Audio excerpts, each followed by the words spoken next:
Stop that. Stop that. Stop that. I hear him chat to the noise. Move too quick, can't stop for the talking. I hear him chat with the walking. Just too sharp with the prize. White girls let it tell me I'm awesome, yeah. Hot like fire on the pan. If you wanna touch my please use caution. Cold like 0 degrees. I'm out the cage, gotta let out the beast. Revolutionary, gotta let out the streets. Locked in a cage, I'ma let out the sheets. We can't go out, motherfucker, get my piece. You take the west, I'll take on the east. I'ma put him in the cage, never let out the. I hear him chat to the noise. Move too quick, can't stop for the talking. I hear him chat with the boys. Man so tough, but mans keep walking, yeah. Just too sharp with the prize. White girls, let it tell me I'm awesome, yeah. Hot like fire on the pan. If you wanna touch my please use caution. Stop that. Stop that. Stop that. I always love when the morning starts with a little bit of a charge, Zaz. Like a lot of times, the charge? A lot of times we walk in here, everyone's kind of sleepy. Hey, how's it going? Oh, did you see the game last night? Okay, haha. Oh, your socks are too low or too high, and that's it. Like that's we're gonna start the show now. Okay, but sometimes someone takes out a grenade and rolls it in, and I'm like, oh, we got ourselves a show today. So who did that here today? Oh man, I just witnessed a shouting match, an intense shouting match. Sincere, intense shouting match. I miss I was eating a bagel. Gregory P. Cody and Christopher Cody. You know what? It's funny that you say that because as I was eating the bagel, I said I heard something between Chris and Greg, and I said to myself, "Man, I really wouldn't want to work with my father." Like, man, that's weird to me. If I was showing up to work and I work with my dad, especially in like a talent and entertainment capacity. Me and my dad, it doesn't matter what we're doing. We would be arguing the entire time. Right. I don't want to work with my dad. And imagine if you guys think I'm sarcastic. Wait till you see the tidal wave that is my father of sarcasm all the time. All the time. And so Chris, does your dad find you funny? I don't think so. I don't know if my dad finds me funny. So. I think no, he doesn't. Which is weird because he does the same jokes to me, and I'm like, wait, hold on. But when I do it to him, he's like, you're overreacting or whatever. So that relationship in a professional environment, I don't think would flourish. Right, that's what I'm saying. But Greg and Chris seem to make it work week by week. But some weeks are better than others. No, you're right. I heard Chris again as I was going to make a bagel. I like bagel with good cream cheese. Yeah. I like the regular cream cheese because at home my wife only buys the Philadelphia, the whipped cream cheese. Oh, and no. whipped cream cheese is good and everything, but here, see, I like making myself a bagel cream cheese here because like the here, bar? What do we have here? Yeah, here they keep it's the bar cream cheese. It's a great take. I hate whipped cream And cheese. that's the Why do cream you- cheese I really like. Too I like soft. the bar. I like Too a little soft. I like thickness with my cream cheese. Yeah. Like, I want to have to work for. I want that thing Yeah. to almost break the plastic knife.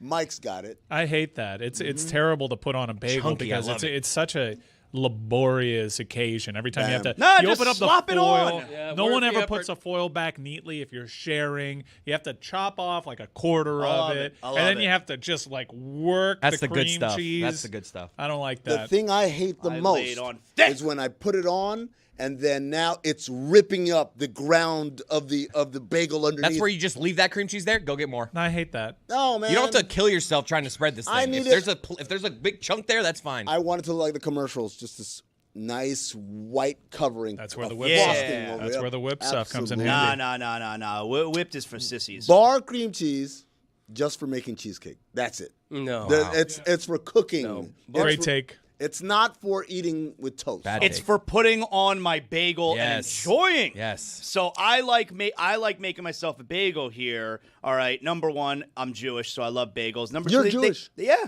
And number two, they just taste great. So I like making myself a bagel here because I love the block cream cheese what they keep here. Anyway, Wait, hold on. Juju, put it on the poll. Block cream cheese or whipped cream cheese? I don't think you're going to like this. Block cream Blowouts. cheese doesn't exist. Guys, it's just another tub of cream cheese that just isn't whipped. But the block that you're talking about, that's butter. There is no such thing as block no, cream no, cheese. no, shut up. Jeremy. Shut up. Okay, you don't get to talk to me. I'm also Jewish. I know about cream cheese and bagels, Jeremy, okay? The block cream cheese that comes in bricks. aluminum foil. The The bricks brick. of cream cheese. It's What are the you brick. talking about? You're pal? so wrong. But that's being packaged within the tub. I know Being what you're packaged? talking What do you think? about, It grows up a but it's- tree for butter? No, guys. Being packaged. It's a brick.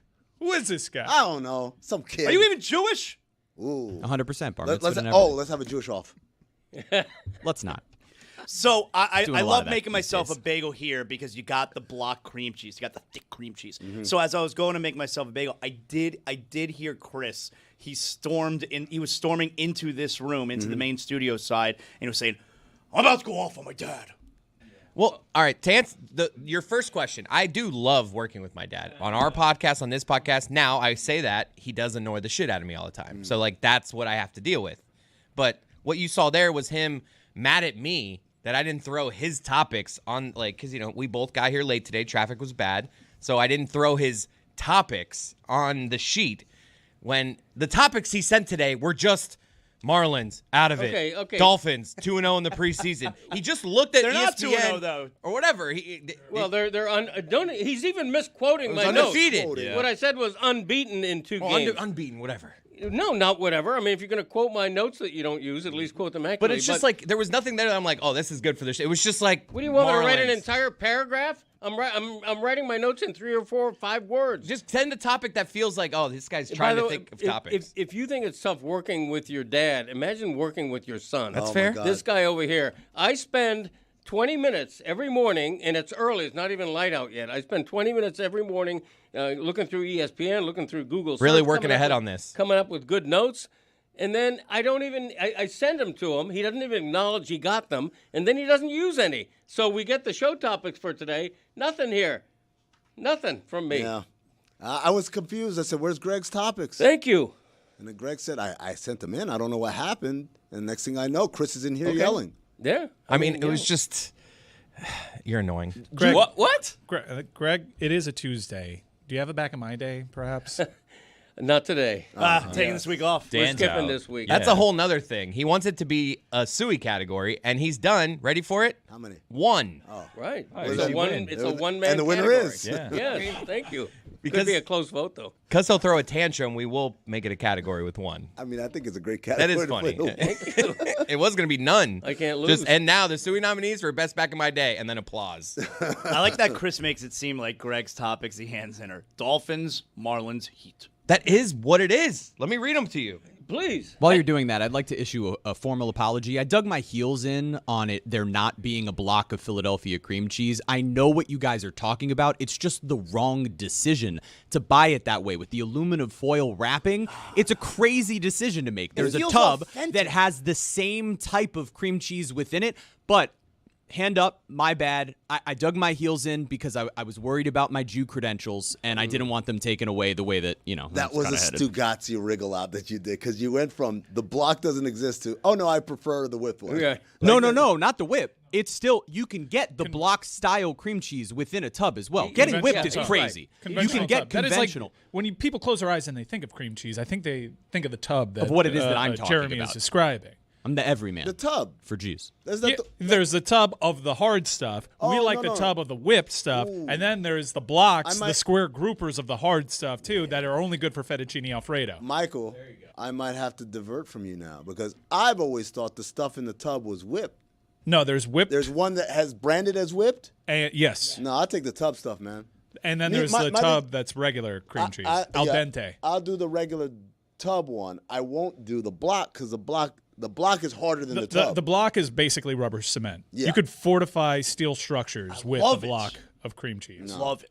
Nah, can't be. He actually did give me one topic that I should have put. Like, granted, I didn't put them on the board because we were running late. Like, it wasn't like I was like, these are crap. I feel like you're just reading these now. No, I read them. I sent them to you when this morning? No, early, Like but I ran 6:30? late.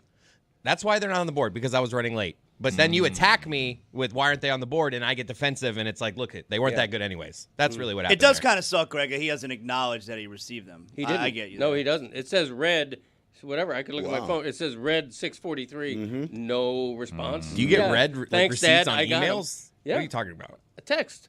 I sent you a text that I had emailed you my show notes. Dolphins unbeaten in 2 exhibitions. Super Bowl? That's topic. It's a good question. Keep going. We'll get Thank to that you. later. Kane should be favored over Notre Dame. They should be. Continue. Some are saying that. This one I actually like. Little League World Series should have a weight limit. Okay. He's not okay. We'll get to that one later. I Go will on. get to that one for Yeah. sure. Marlins season. R.I.P. Okay. Ooh, Yeah, we'll I get to wonder that. what that That's one okay. would be. Yeah. Chinese robot Olympics are a farce. Oh, I like that. Chris, you made it He seem didn't like, read these. Hold on. He didn't read You these. Absolutely, I got the first. I was late. I just I said got to the the real first couple reason they too. weren't there. I was in shambles this morning. So Greg actually brought up the operative question. Would you rather work with your dad or with your child? You guys all have younger children, so it's not as clear. Zaz, you and I have older children. Teenagers, yeah. I absolutely a million times would rather work with my dad than with my child. Thank My you. child, I would actually, like with my dad, it would be an argument, but I would know how to make it content and funny. With my child, everyone would be like, yo, I think something's wrong with the mean. Like, People say that about me though on our show. Was there more that than I'm just an asshole? After the robot Olympics, was there more? Or that was all of his topics. There's a couple more. Okay. He's selectively skipping the ones that. Yeah. NCAA. See, it's just kind of headlines. NCAA punishment: a wrist slap to Michigan. I will be honest. I got my topics list right here that gets printed out for me every morning. I don't have a single one from Greg. Yeah, That's on me. Because he was late. that's on me. Ball went off him, coach. Heat, the team that national TV forgot. All right, let's start with that one. By the way, here's a picture of the tub of cream cheese that I'm talking about. Right? Yeah, I like that. Okay. Yeah, that's good. But that's Yeah. original, not whipped. Yeah. Okay. Correct. Right. So that's what I'm talking about. I'm not talking you. about. But I'm saying the brick is not that. The brick is Right. harder. Right, than but this. it's No, but the brick is- it's No, the no, same. but It's the the brick same. is that same. It's It's exactly not- the same. It's just brick wrap. is- It's Yes, just it is. It's packaged just more differently. difficult for Brick you is- to. He's do. right This about has that. harder walls, so you can scrape it easier. Also, if you're real, you call it schmear. He's calling you out, not me. Yeah, I Wow. understand that's a Jewish thing. It's a deli thing calling it schmear. If you're putting it on a bagel, it's schmear. Einstein Brothers tried to like capitalize off of that by calling it schmear. Whatever. I don't call it schmear. I call it cream cheese. That's the brick I'm talking. I can't do It's the the brick. same material, just packaged. yeah, I differently. love. Oh, See I that? like It that, just yeah. looks authentic. You see how it says Philadelphia That's the original. Authentic. That's the OG. The Yes, OG that's came in a brick, authentic yeah. right there. That's real. That's the OG Philadelphia. It's like cream liking cheese. different color M&Ms and thinking they taste different. They It's do. exactly They the same. do. They do What are you taste talking different. Okay. Look at that. Green ones 5 make you simple horny. ingredients. That's all you need. Yeah, and an ingredient you don't need: chives. Let's keep the cream cheese pristine. Couldn't and agree original. more. Couldn't agree. Get the hell out of my life with these chives. Oh, I love scallion cream cheese. No. Better than No, chives, no, but not much. No. Keep it simple. Just a regular cream cheese. What's wrong with the regular cream cheese? No one's Nothing ever, at no all. one's ever eaten a bagel with cream cheese, and they stop mid bagel and they say, "Man, you know what could really make this bagel better? Scallions." I've said that. Scallion delicious. always makes me think of scoundrel. I don't know why. Like if you like scallions, I wonder you're what's a happening scoundrel. there. I don't know. Rapscallion? Rapscallion. There it is. Oh, that would be a great rap name.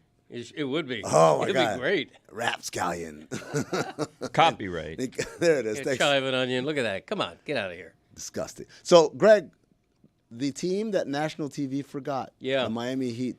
It's amazing. Give to us me. everything you got. Okay. All right. I get the reasoning. If you're a national TV executive, I get the reasoning. When Jimmy Butler leaves in a huff after pouting all year, they lose a big chunk of star power. They've struggled in the playoffs 2 years in a row. They're out in the first round. Last year they lose by a record number in the first round. It was an embarrassment. I get that, but it's still a major franchise that's won 3 championships. I'm just saying 5. They're on TV 5 times on national TV. To put that in perspective, there are 5 teams that are on national TV 34 times. Mm-hmm. I'm just saying, are the Heat 7 times diminished from the top teams in the league? If the answer is yes, that's sad. I just think, wow, this is how far the Heat have fallen in terms of national regard. This is what I would say, Greg. First of all, the national TV schedule, to add to your point, given that there are more national TV games now than ever before, between Peacock and Amazon and NBC, ABC, ESPN, there's going to be at a certain point this year, national TV games 7 days a week. We've never had that before. So for the Heat to be on 5 times, despite all of these opportunities, all of these at-bats, is pretty shocking. Having said that, when you look at how national TV schedules work, it's several things. It's the truly great teams, but not just teams that we think are going to be great, teams that proven from a year ago. So a year ago, Oklahoma City wasn't on a lot, even though we knew it was a really good team. Now they're on TV all the time because they're the champs, because now they're cemented. The Houston Rockets got Kevin Durant. They're going to be on national TV a bunch of times. And then there's the old standards of wherever Steph Curry is, wherever LeBron James is, because all of these things are what audiences are primed to tune into. The Heat, I don't think the Heat are going to be bad. I just don't think audiences will hear Miami Heat and turn it on, and they don't think of all those things you're talking about, the championships and the luster of years past. No, I agree with that, but this is what it also means to me. Let's see if you agree. The core, Tyler Hero, off an all-star season, and Bam Adebayo, that core, along with arguably... Norm Powell. And Norman Powell, along with arguably the best coach in the league and arguably still one of the biggest names in an executive in the league, that combo doesn't mean anything. It doesn't mean anything to the viewers. Right. That's the reality. It's if I say Heat Cavs tonight, how much does that move the needle versus if I say Knicks Cavs or I'm not, even Pistons Cavs, right? Or Pistons Knicks, right? Because the Pistons last year had a kind of splash. And so there's a feeling like, I kind of want to see where this is going. There's nobody in or outside of South Florida who wants to see where this Miami Heat thing is going. Yeah. They won 37 games last year and played an uninteresting style of basketball. Right. Yeah. Why would they be on more than 5 times? Again, I'm not arguing that only 5 versus 34 is a travesty. I am closer to lamenting the diminishment of the Heat brand. Yeah. Well, that's a topic. Yeah, I'm sure that's a different conversation. Everybody wants to dive I just into. don't think there's a foil here. I don't think that there have been years where they're off of a finals appearance and you do the comparative shopping and you say, hey, that's not right. They're not on national TV enough. That right. When's the last feels like time the Heat had the maximum national TV games? Has to You be got to go the- back over 10 years ago. Yeah, it has to be the LeBron days, like the tail end of that. But I remember there was one year that they made it to the finals. They didn't have a Christmas Day game. We've seen that again with Indiana.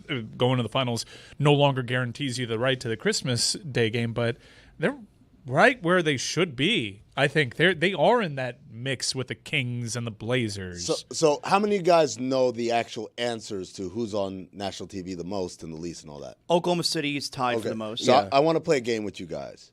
More or less national TV games in the Heat. I like this game. Right? More or less. Let's start with a nice easy one, a softball here. The Indiana Pacers. Now, Indiana Pacers obviously went to the finals last year. Very exciting, fun style of basketball. But massive injuries have made them less competitive, less desirable. So, Indiana Pacers, more or less national TV games than the Miami Heat? I would say more, More. although close. Got to be more. It's more. It's 9. They're on 9 times, right? Oh, yeah, I like this little music. All right. Next up, Portland Trailblazers. Similarly, kind of struggling season last year, but they did have an uptick. They've kind of moving forward. I'm going less. Tie, 5. I'll side with Greg.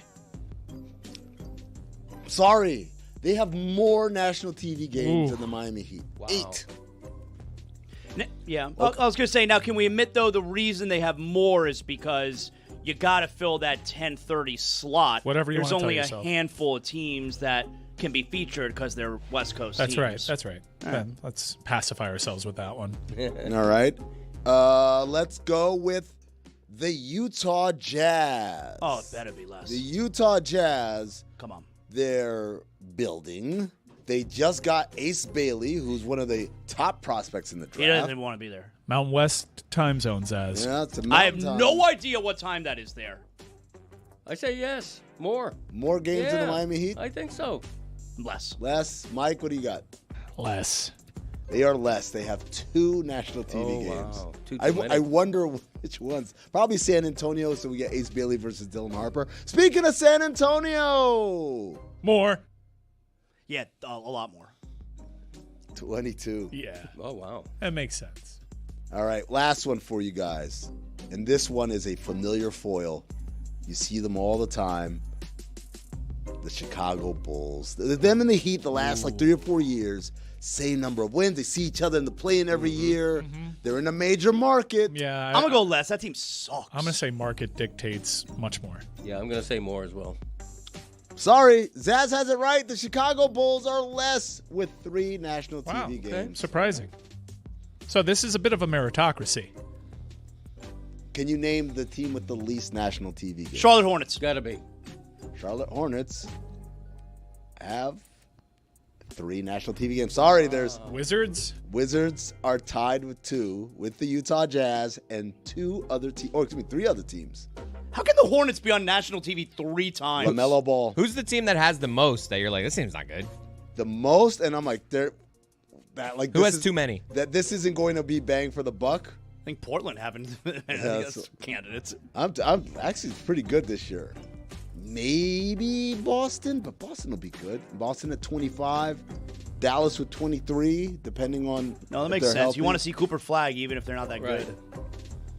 I would say Philadelphia with 14 national TV games. Yeah. I don't know about that. Does anybody have 0? No, everyone has to be on national TV at least once. Is that a rule? Yeah. Okay. Oh, it's a nice end to the music. Or right just there. a pity thing where they're like, all right, we'll give you all Yeah. one. Well, I mean, like the teams do complain. It's funny. They complain when they're on national TV not enough, and they complain when they're on national TV too much. Oh, look, an NBA player does 2 things better than anyone else: complain and not play. That's Well, the thing. I'm not talking about the players. I'm talking about the team. Oh, but Who they is? complain Who too. cares the most about it though? Is it the front office? Is it like the COO? Mostly the broadcast people, right? The money people, because when you're on national TV, and I don't know the rules now, it used to be like Turner had exclusivity. So if you were on TNT, that means your local team did not broadcast anything. And so while Jeremy might be like, cool, I got the night off, I can just go to the game and hang out, the people upstairs are like, well, that's lost revenue for us because if we hadn't been on national TV, we would have been on broadcast TV and we could have made the money. I also would like to get paid, so I'm pretty happy that the Heat have fewer national TV games. There you go. Keep Jeremy employed. Vested interest. I like Please. it. The I feel like Greg's topic got us off on a good I start. like it. I'm gonna be honest. I like it. Look, the way you made it seem when you walked in here, because this is to set the scene. He waltzes in here and then he just yells, "Dolphins 2-0, Marlins RIP," and I was like, oh, in my mind, I was like, Greg, those are kind of like. I mean, he had those, and that's. But- This is a but he running had- thing. This isn't 1 week. Like this is every week. It's no. a running complaint. Chris, you're totally in the wrong. He Yes. had some cool ass topics on there, man. I wrote some of them down. We're gonna get to them at some Robot point. Olympics at some Robot point, Olympics yeah. is definitely Weight good. limit. I'm Yeah. with you. Weight limit. And look, man, it's like, man, this is standard Le Batard Probably show offensive, fare. the weight limit thing, but It we'll could get be. there. Yeah, it could Oh, be. that's standard Le Batard Only show the fat fare. people. Kid's fat now. He also can't play Little League. Kind of sucks. There's a kid in Little League who looks just like you. I don't know if you saw this. What, really? Like someone on the posted this. series now? Yeah, even someone got a posted beard. this on Twitter. He looks like. Oh, so he's like an adult. That's Yeah. why I have a beard. He's I'm got adult. like, but he's got like platinum blonde hair. It's like but it's not like dyed. It's like, you know, those kids that have like Targaryen God, hair. I used to have a great head of hair. Yeah, I did. What color?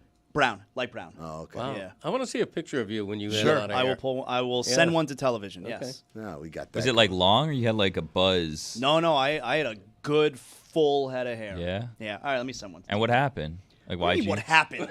I didn't mean it How like. were you? Didn't mean it like that, but like why you look terrible now? Respectfully. That's some bullshit. He said respectfully. He said Oh, okay. Then, respectfully. you know what? I Then asked take as it a back. question. There's a question mark at the end. That's not bullshit then, because you said respectfully. Yeah, it was I take it back. respectfully put as I well. take it back. Yeah. Yeah, left the door open. Yeah. I didn't say you look like shit. Exactly. No, you just said, why do you look like that now? Yeah, it's just Yeah. a question. That's fair. I took it wrong. He said, You're "Why right. do you look terrible now?" I missed that. I don't know if that. That's one on came- me. Yeah. The other thing, by the way, Greg had another topic. Greg, these are all heavy Greg topics and stuff. No, I'm telling you, Chris, I'm not messing around. He sat down and he says to me, "Why are there left and right like channels on headphones?" And I said, "Oh, because sometimes in stereo they'll send some sounds on this side and some sounds on this side, and together it creates a richer experience than if they were just all coming out from the each speaker at the same time. To which Greg rebutted, yes, but why does it matter which one's left and which one's right? And I was like, got me there. Why is there an L and an R? I think it's because of the way it's on supposed these to fit on your head. There it is. I think for like AirPods, they fit in your ear. Sure, better. but what you're you- talking about these? cans, I don't know yeah. why the cans. Well, what is my head lopsided? What do I need the bigger one over here because one ear's bigger than the other? What does that mean? I mean, The you do head have is symmetrical. you do have large ears. Okay, I do. I have Cody ears, but the head is symmetrical, as is the headphones. I just honestly don't get it. We all work in an audio environment, and many of us have been doing this for decades. Like, do any of you guys have a real answer for this? Well, like the head, like your head, your side of your head's not flat. Like if you look at your headphones, like they'll like go out one way. If you put them on the other way, they don't really bend the other way. Wait, if you flip it, like I think if you flip it, I mean, it feels exactly the same. these are not that, but there are some that your head's not. Yeah. I think this is all a scam. It is a scam. It's like the Twix thing. Yeah. Which one do you like, the left or the right? They're different. Twix? Yes. It's like a whole thing. They have two different buildings: the left building, the right That's true. building. Like M&M's. Yeah. Green ones. The green ones. See, they get to charge more for the mean headphones those. by embellishing them with the letters L and R. That's the whole scam. I've never seen headphones like when I'm shopping. Like, oh, that one has L and R. They all do. That's the good stuff.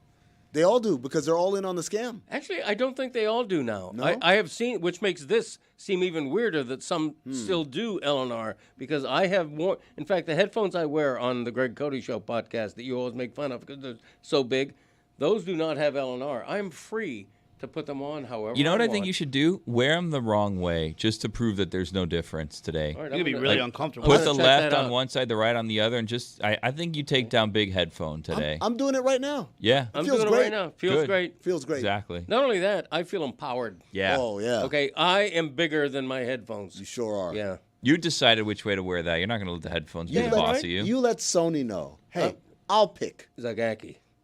You got that right, Jack. So, Mike, the thing that you talked about a lot yesterday, we were like, well, it's not the, don't let the door hit you, whatever.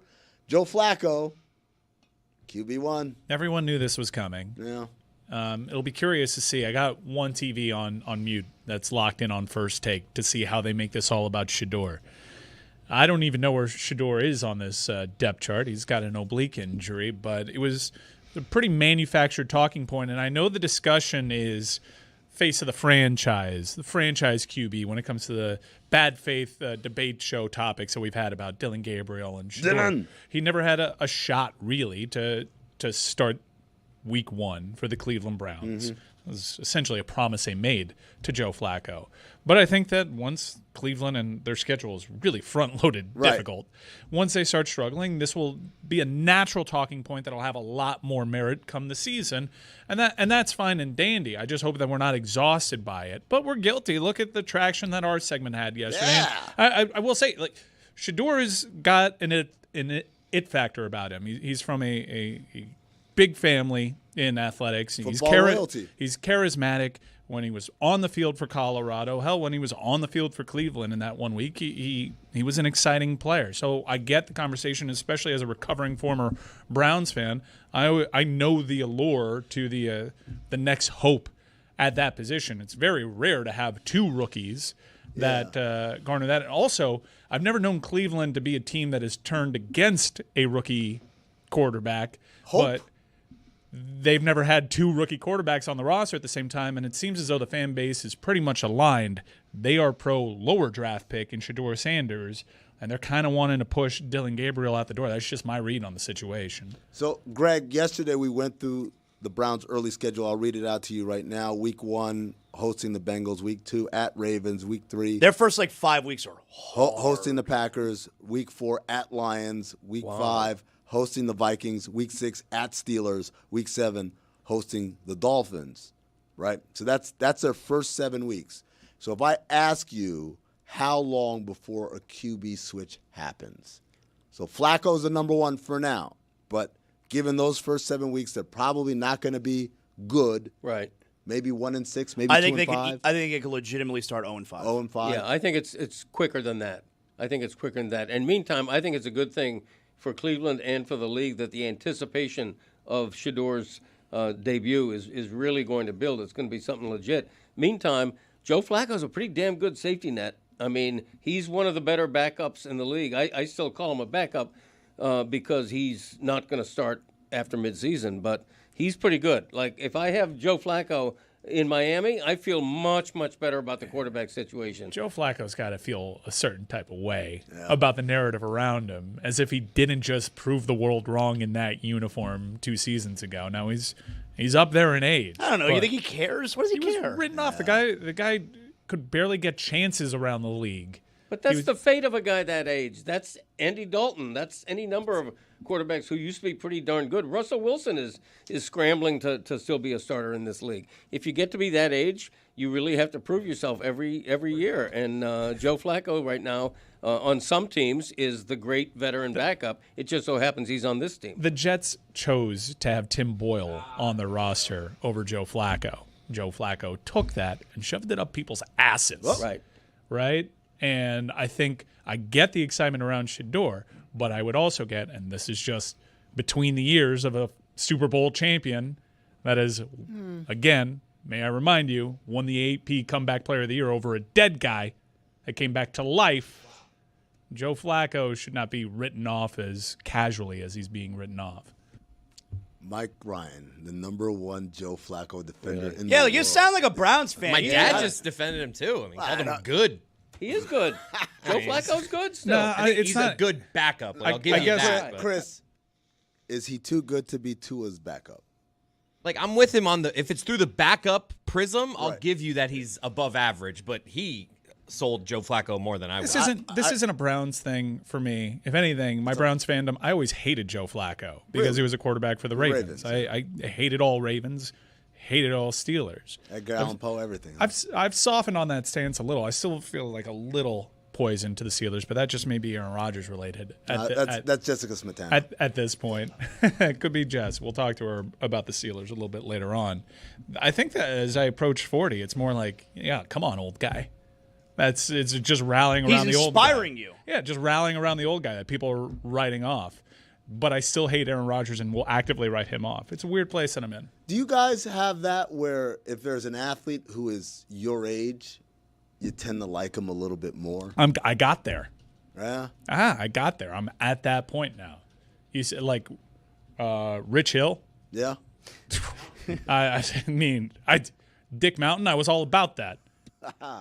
Who isn't about Dick Mountain?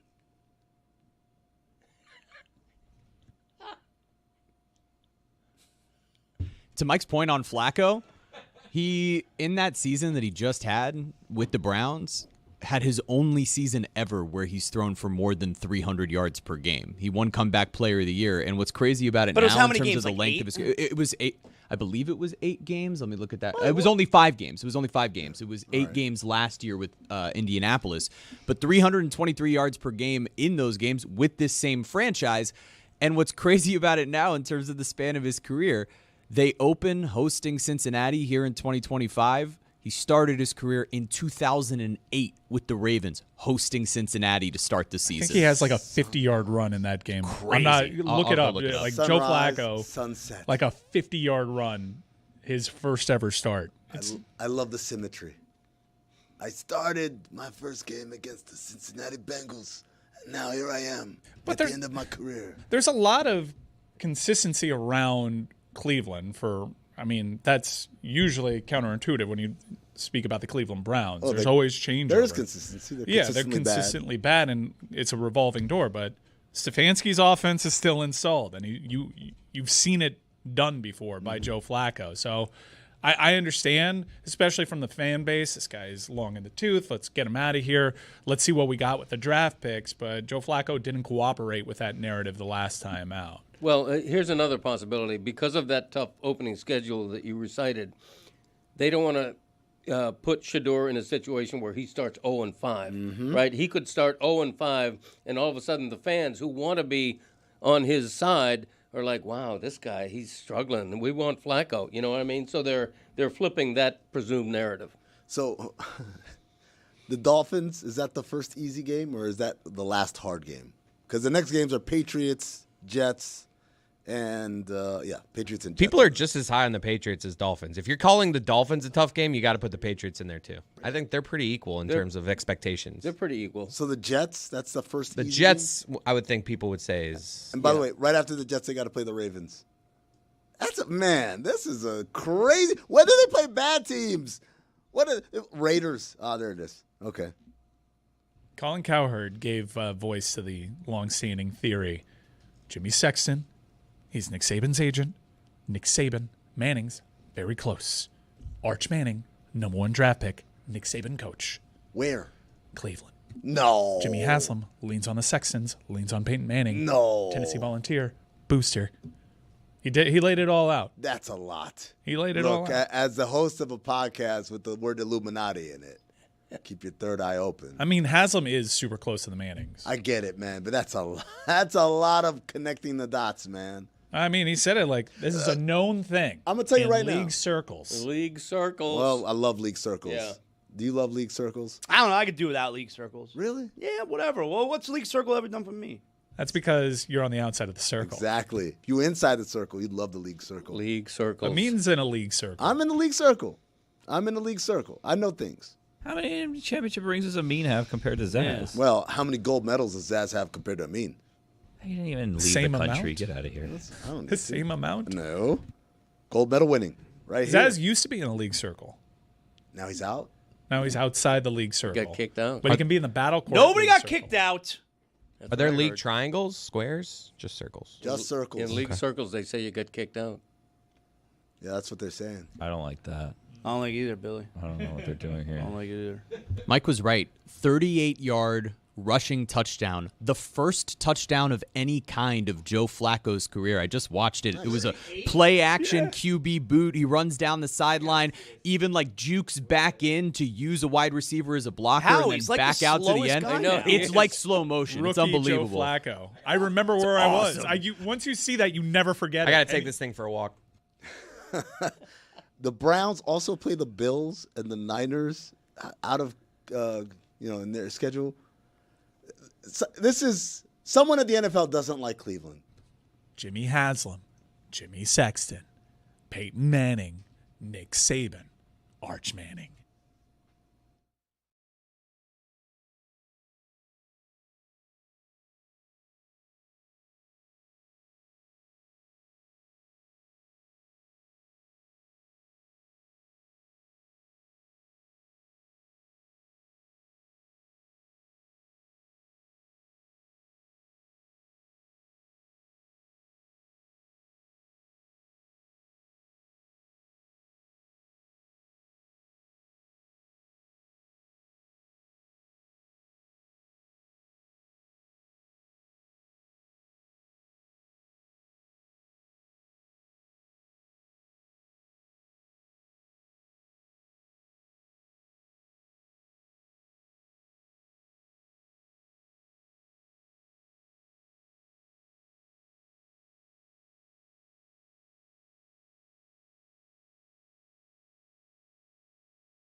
This is Juju. He's got a new show. Welcome back. The Alley Oop has returned. How many damn jerseys do you have? It's about basketball, hoops, and hoopers. But with a Celtic jersey, it ain't even It's hanging right nowhere. here. Look, it's right here behind the Juju. You don't make me broke my wall. I'm trying to get us away from calling him the Joker because the other nickname on his page is Big Honey. And I just think Big Honey is a way better nickname. Don Staley and them girls back at it again. And she gonna pull up Prada down, Chanel, Gucci, and Louis. It don't even matter. Them Auburn Tigers, bro. Them boys 35 years old each player. None of them brothers got a hairline amongst any of them. But maybe you're wondering, where can I see it or hear it? Tell us, Juju. Subscribe to our YouTube channel. That's youtube.com/@DLS Hoops, baby. Do you need to understand it more? Do you need me to point at some visual explanations? Well, here you go. Go here or here. This is a penguin. This is a kangaroo. Go here, not there. Go here, not there. No, never go there. Now, never go here right now. Are you tired of seeing my ugly mug and you just want to listen to the show? Tell them where to listen to it, Francois. You can hear Alley Oop through the DLS podcast feed everywhere you listen to podcasts. Please subscribe to us, you feel me? I appreciate all the subscriptions. And we need to pump it up, though. Pump up the volume. Dance, dance, dance. Subscribe right now.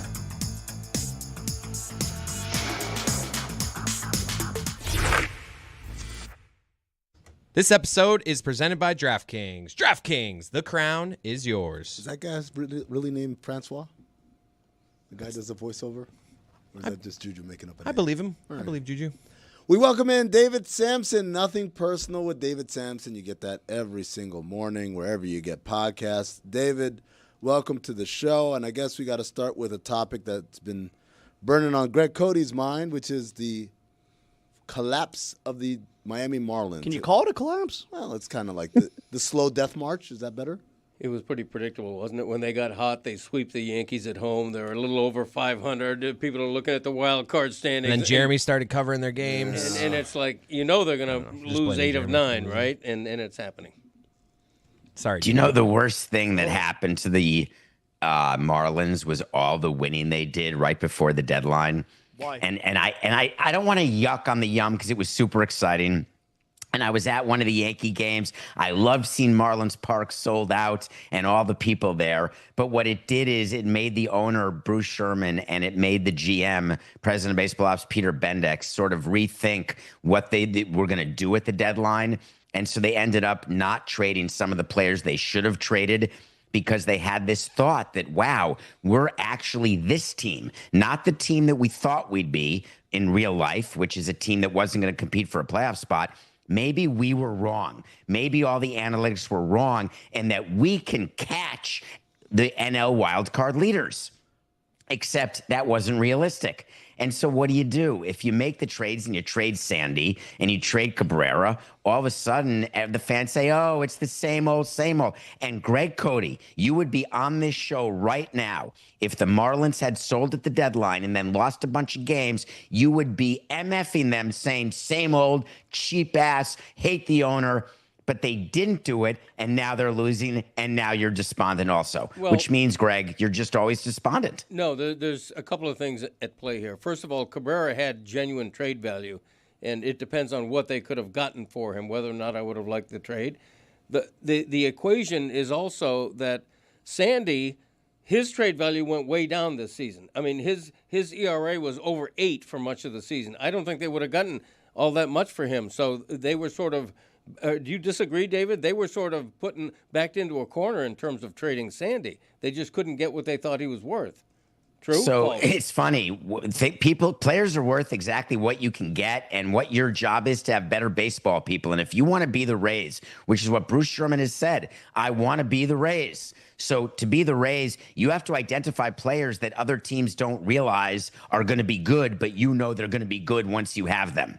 Then any trade you can win. The Rays win every trade with players you've never heard of because they have a baseball department that identifies value and projects greatness in a way that other teams just aren't good at. I was terrible at that, but it doesn't matter. So they got Peter Bendix from the Rays because of that. And so who was behind not being active on the trade deadline? Was it the owner or was it Bendix, do you imagine?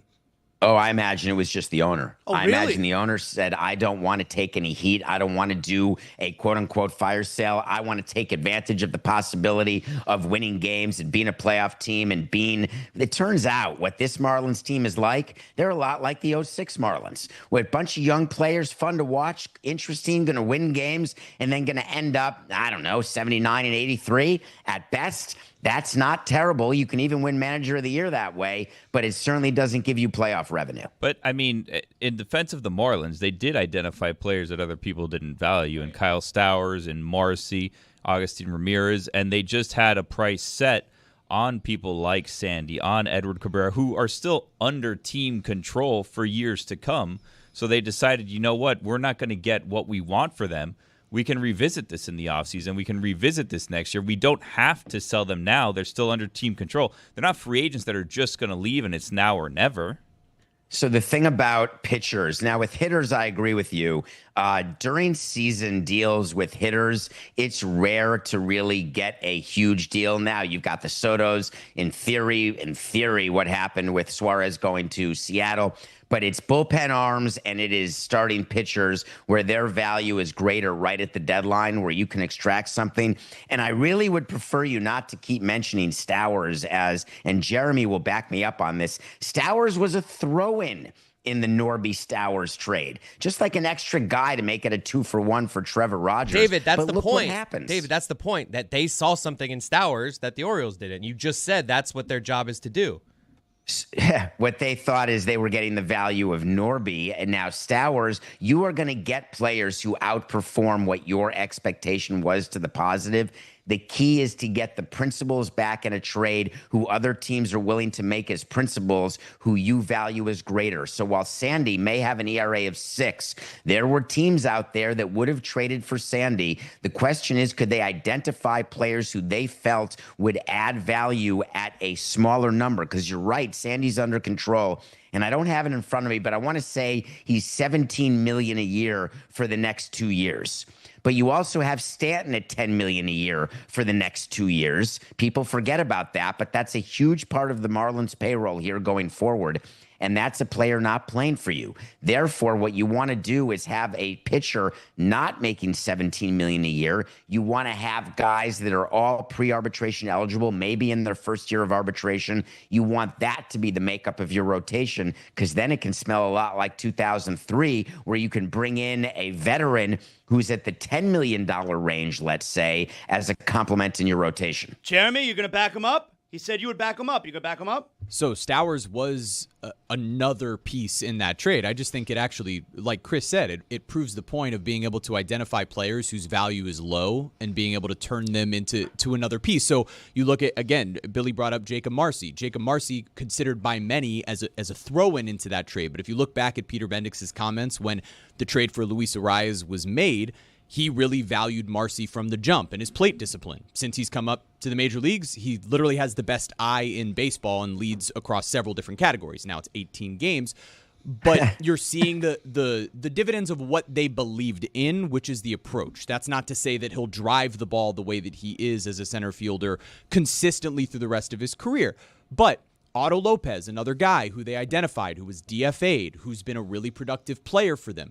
They have been, even for that matter, a nothing trade. Nick Fortes, who didn't have a ton of value. They identify Matthew Etzel, who's been ripping the ball and already promoted from AA to AAA. So they have thus far been in that space, and the debate that you will see is ultimately, will Edward Cabrera and Sandy Alcantara, if they're moved, be moved for the value that the Marlins were looking for? Because their decision at the deadline was to not move those guys because they set a bar for what it is that they wanted, and no team surpassed that bar ultimately. You can look at other complementary pieces and say, sure, maybe they should have been moved, but there are other starting pitchers who just simply did not get offers for them. David, That's where we disagree, Jeremy, because I don't believe it was about a bar not being met. I believe what happened is the team was so competitive that they actually changed what their plan was.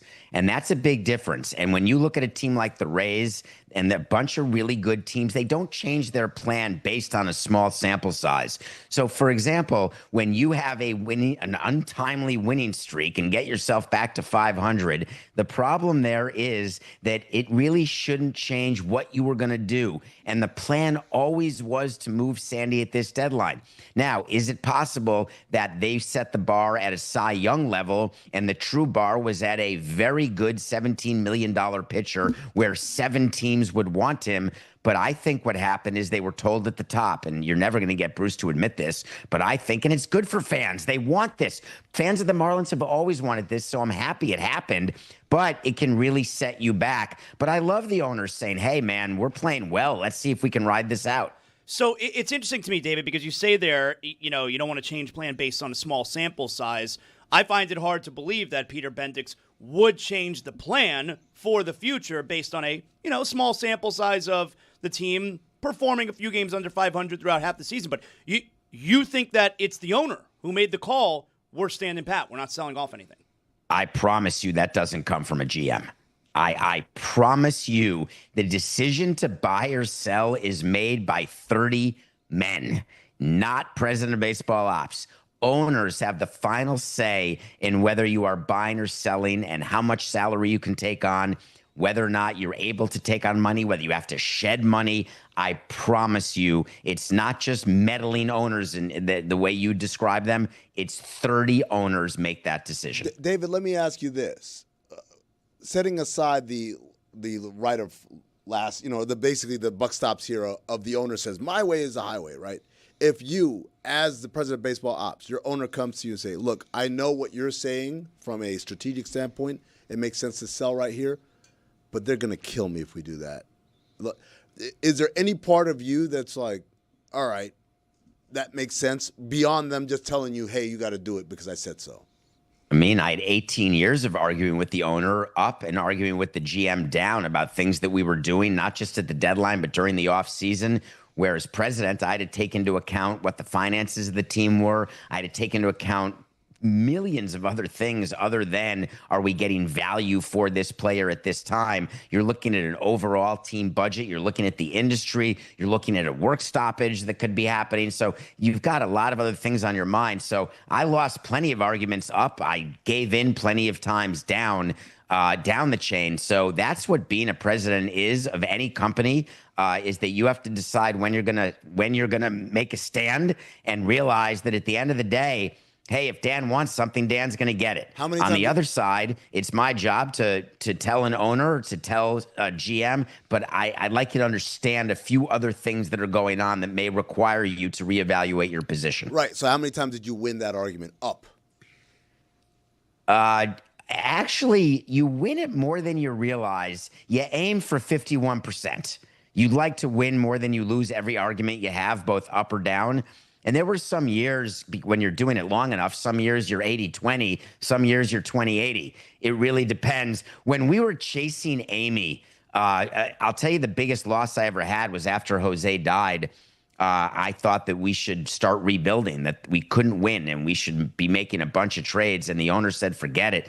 Let's sign a free agent pitcher. Let's try to replace him. We'll bring in oh, come on, Jeremy, the guy who pitched the no-hitter. Jeremy. Henderson Alvarez? No. Jeremy. Edinson Volquez? Edinson Volquez. Finally. Edinson Volquez. Wasting Thank our you. time. Did you have that one, Jeremy? I mean, I had it with my second guess. No, he didn't know. He's an idiot. I was going to guess Pablo Lopez. David, what's going on with Kyle Tucker? Can you imagine what is going on there? The guy is slumping, no doubt, but Cubs fans are booing him. He doesn't run out a ground ball. I get it, but this guy is the middle of your lineup, and you want him to re-sign as a free agent. And then on top of that, you're despondent because you were passed by a Brewer team that is winning games at a historic rate, having this huge hamburger-laden win streak, and now you say, we're going to rest them a couple days. They're in the middle of a 5-game series against the Brewers. Now's when you're going to rest them because you think you have a better team with Kyle resting? Give me a small break. You got to play him. Play it through. He's slumping. He'll get a little duck fart. He'll get something. He'll get a senile ground ball, and he'll be fine. He's got to play. David, you mentioned the Brewers and the current pace that they had a 14-game win streak snapped the other afternoon.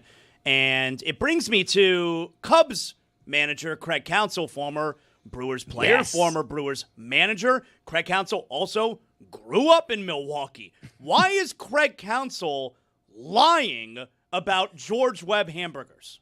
It's so stupid. Just to give the background, Craig Counsell said, yeah, I've never heard of George Webb, don't know what it is. And then they found, because it's easy to find, you don't have to be on the dark web with Tony's guy to find a quote from 2018 where Craig Counsell, when the Brewers last won 12 in a row and everyone got free burgers, all of a sudden Counsell was like, yeah, this is awesome. We're getting free burgers for everyone. We've been thinking about this a lot as a team. And then 7 years later, I don't even know what that is. That's just Craig Counsell. His sphincter's tightening up. He's looking up at the Brewers for a second year in a row, having gone to Milwaukee. And remember, in Chicago, they only look up at the Brewers when it's geographic. They look down on Milwaukee almost every other way, every other time. But now they're looking up at them in the standings again, and they're getting tight. They're getting nervous. They're benching Tucker. They're lying about burgers. You know what? I got an idea. Win some games. Wow. Told you, Zaz, 2 weeks ago. Craig Counsell, interesting conversation. David, the commissioner, Rob Manfred, went on a broadcast and started saber rattling about expansion and realignment. How realistic is expansion at this point for MLB? It's a guarantee. I mean, Really? It is as guaranteed as the sunset tonight in Miami, and it will always be in the West. We talked about geographic realignment in a strategic planning committee meeting 10 years ago, where we were going to have 32 teams. We didn't name the other 2 teams, but 32 teams, 8 divisions, 4 teams, Mets and Yankees together, Dodgers, Angels together, Cubs, White Sox together, Rays, Marlins together. That was a big one. I raised my hand. What about the Rays, Marlins? We got to get that. They were like, yeah, whatever, Dave. So you guys can all have 8,000 people. So it is it's a real thing. There's going to be expansion, and it will happen once Tampa is sold and once that ballpark starts getting built. The Vegas ballpark is getting built, theoretically, and that will be done by 28 or 29. But all of this is going to come out in the CBA negotiations that are starting right now. People aren't talking about this, but the CBA negotiations, they've started. Now, it's not NLRB official or anything like that, so they haven't decided whether they're going to meet with a square table or a round table, but there's constant communication between the union and the commissioner's office, and what will be in this new CBA will be expansion, realignment, expanded playoffs. So we're going to hear a lot about these things, but we're not going to see it actually, my guess is, until 2030, which may sound like it's far away, but I reminded someone today that we're as close to 2030 as we are far from COVID. David, why does there need to be realignment? Like, what does that do? Oh, how does it make sense to you that the Mets and Yankees are not in the same division? I'm just asking, like think about that. In a way it does, because then they can meet in the World Series, theoretically. Who cares? It's not like they're riding a bus. So they could still meet in the World Series, but they could also meet in the playoffs, whether you have 1v16 and expanded playoffs or 2 conferences of 8 playoff teams each, and it's 1v8. But it's just better for players. It's better for travel. Interleague used to be a super cool thing. Back when the American League and National League would never play each other until the World Series. When Interleague was introduced, it was a huge thing. Now it's like a Tuesday. There's Interleague every day in baseball. No one gives a flying rat's pituitary gland. So what do? You get rid of it. You forget about it, and you expand, you realign, and you've got Dodgers, Angels, who are a natural rival. It's amazing. Imagine like Padres, Dodger. Oh, it's fantastic. I love it. My hand was raised for geographic realignment. Put me in a division. Get rid of the Mets. Put me in with the Braves and the new team in Nashville, let's say, and the Rays and us, and let's go. Yeah, but now the Citrus Series means nothing. Correct. It always meant nothing. What? But now it really means nothing. So would it be like Eastern Conference, Western Conference, like that? We couldn't come to agreement. So I don't know if they've come to agreement since then on whether you'd actually have conferences, whether you'd officially get rid of the American League and National League, which I think you would, the way they got rid of it with umpires all those years ago. Greg is probably the only one who remembers that umpires used to have AL and NL on their hats. I do remember that, yeah. Yeah, that's not the case anymore. Now they're all major league umpires. So I think the whole thing with the leagues, it may be done. Wow. So the new Southeast Division would be Miami, Tampa, Atlanta, and Nashville. What a horrible division. Oh, my God. It's like what's horrible about it? It's an expansion team. It's the Marlins. Tampa is not a sexy team. They don't draw big TV. They don't even have a stadium. It's like but it's a balanced schedule, Greg. You play everybody anyway. Yeah, but Atlanta is going to dominate that division. You need more nationals? If you play everyone anyways, then what difference does it make what division the teams are in? I can't figure it out, Billy. I mean, I don't know. Like, why are we fighting for realignment if you're just going to play everyone the equal amount of time? Don't you play more against the division? Is that format going to change? Don't you play more I games? think it'll be a completely balanced schedule. But again, that has not come to fruition yet. We don't know what will happen. So it's all gonna work itself out. But you originally asked me, will there be expansion? Yes, guaranteed. Owners want those expansion fees to pay down debt. 2, will there be realignment? Guaranteed. Will it be as absolutely epic as full geographic realignment, the type that we talked about 10 years ago? You got to get 23 votes. And I would say it's not a guarantee, but it's close. David, before we let you go, what movie are you reviewing for us today? Have any of you watched Freaky Tales? No. What is that? I just learned about it today. Freaky Tales on HBO Max. Is Pedro Pascal in every movie that's made now? Yes. Contractually.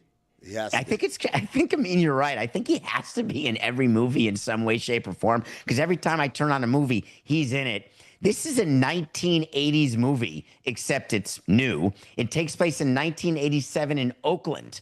And you forget what was going on in Oakland around the Alameda Coliseum back there. It's a great 80s movie, but it's also got a horror component, but not like jump scare, but like gore. And it's done in segments like Love Actually, where somehow they all relate at the end, but you're not sure how. And then they do. And then all of a sudden, Pedro Pascal gets stabbed, and then he's bleeding in a way that looks gross, but you're like, that's not real. Wow. Come on, man. I'm gonna fire it up. Spoiler alert? Yeah. It came out this year. It's a brand new movie. What are you doing? Way to ruin it, Samson. You think that I've ruined the plot saying that Pedro gets bloodied. I'm just saying, if you were explaining it, if somebody was like, oh, this sounds cool, I want to watch it, and then all of a sudden you're like, he dies. It's like, whoa. You could have said a character gets stabbed and it looked fake or whatever. You didn't have to say Pedro got stabbed. Imagine it's going a to Titanic. wild David Tuesday. Someone tells you, hey, the boat's going to sink at the end. You'd be like, what? Shock of my life. Thank you, David. Nothing personal with David Sampson. Catch it wherever you get podcasts. And we transition seamlessly to another guest. We've got my guy, Taylor Twellman. Yes, and I'll let you know when he's here. At some point in time. Hey, Zaz, why were they chasing those kids out of the house? What happened in that movie? Weapons? Since they're just spoiling movies. Why are the kids running? I'm not going to spoil because I don't like spoilers, and I don't want anyone to get mad. But I'll tell you what, man, it's not what you think. I found out why those kids. That's why I had to see Weapons right away. I gotta know. I had to know why they were running out of the house why? at Just tell me. 2:17 a.m. to not return. And I know now because I saw the movie. Is it worth seeing in the theater, or can I just wait till Yeah, it comes out? horror movies you want to see in the theater if you could see it in the I don't theater. believe that. I don't like that. Someone walks down the aisle, you're like, this person's going to kill us all. I don't like it. To me, I honestly don't know what gets me to. I used to say I know what gets me to a theater. If it's like a big budget, like Avengers style thing, I'm going to the theater. And now I've reached a point where I'm like, nah, man, it's pretty much like, do I feel like watching? No, I hear you. Movies are expensive too, man. So to me, like Naked Gun, I was like, you know what? I'm not gonna wait. I want to go see what. See, that's the kind of movie that I don't think you need to see in the theater. I don't think I needed to see in the theater, but I knew I didn't want to wait. That was the thing for me. It's like, I don't want to wait. I want to watch this immediately. I have to see all superhero movies in the theater, and I have to see them right away.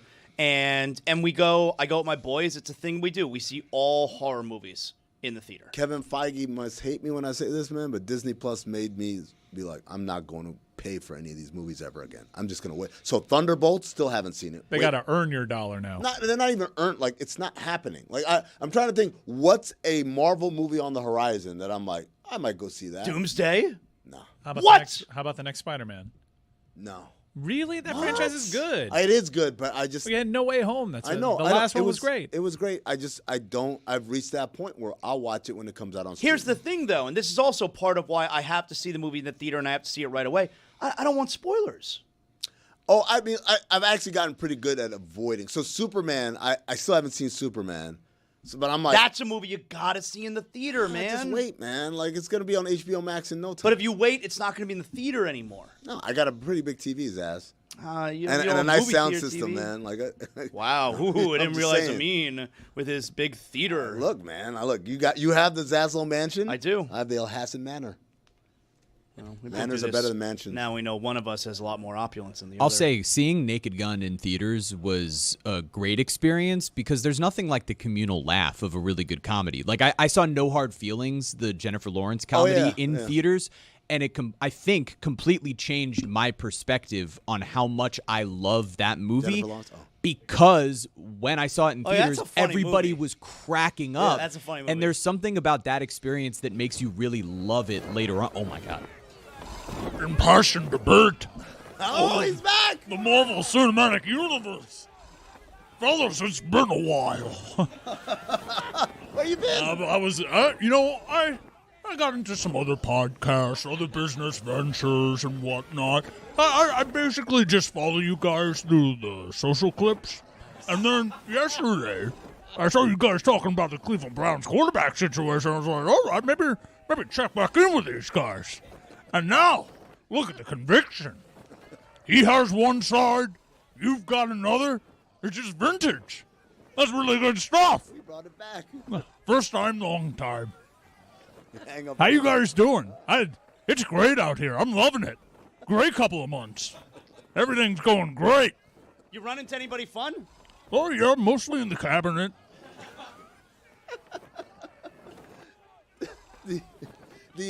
I'm in charge of getting rid of the windmills. Don't like those. Kill a lot of birds. Are birds real? No, that's between me and the big guy. We're the two other guys.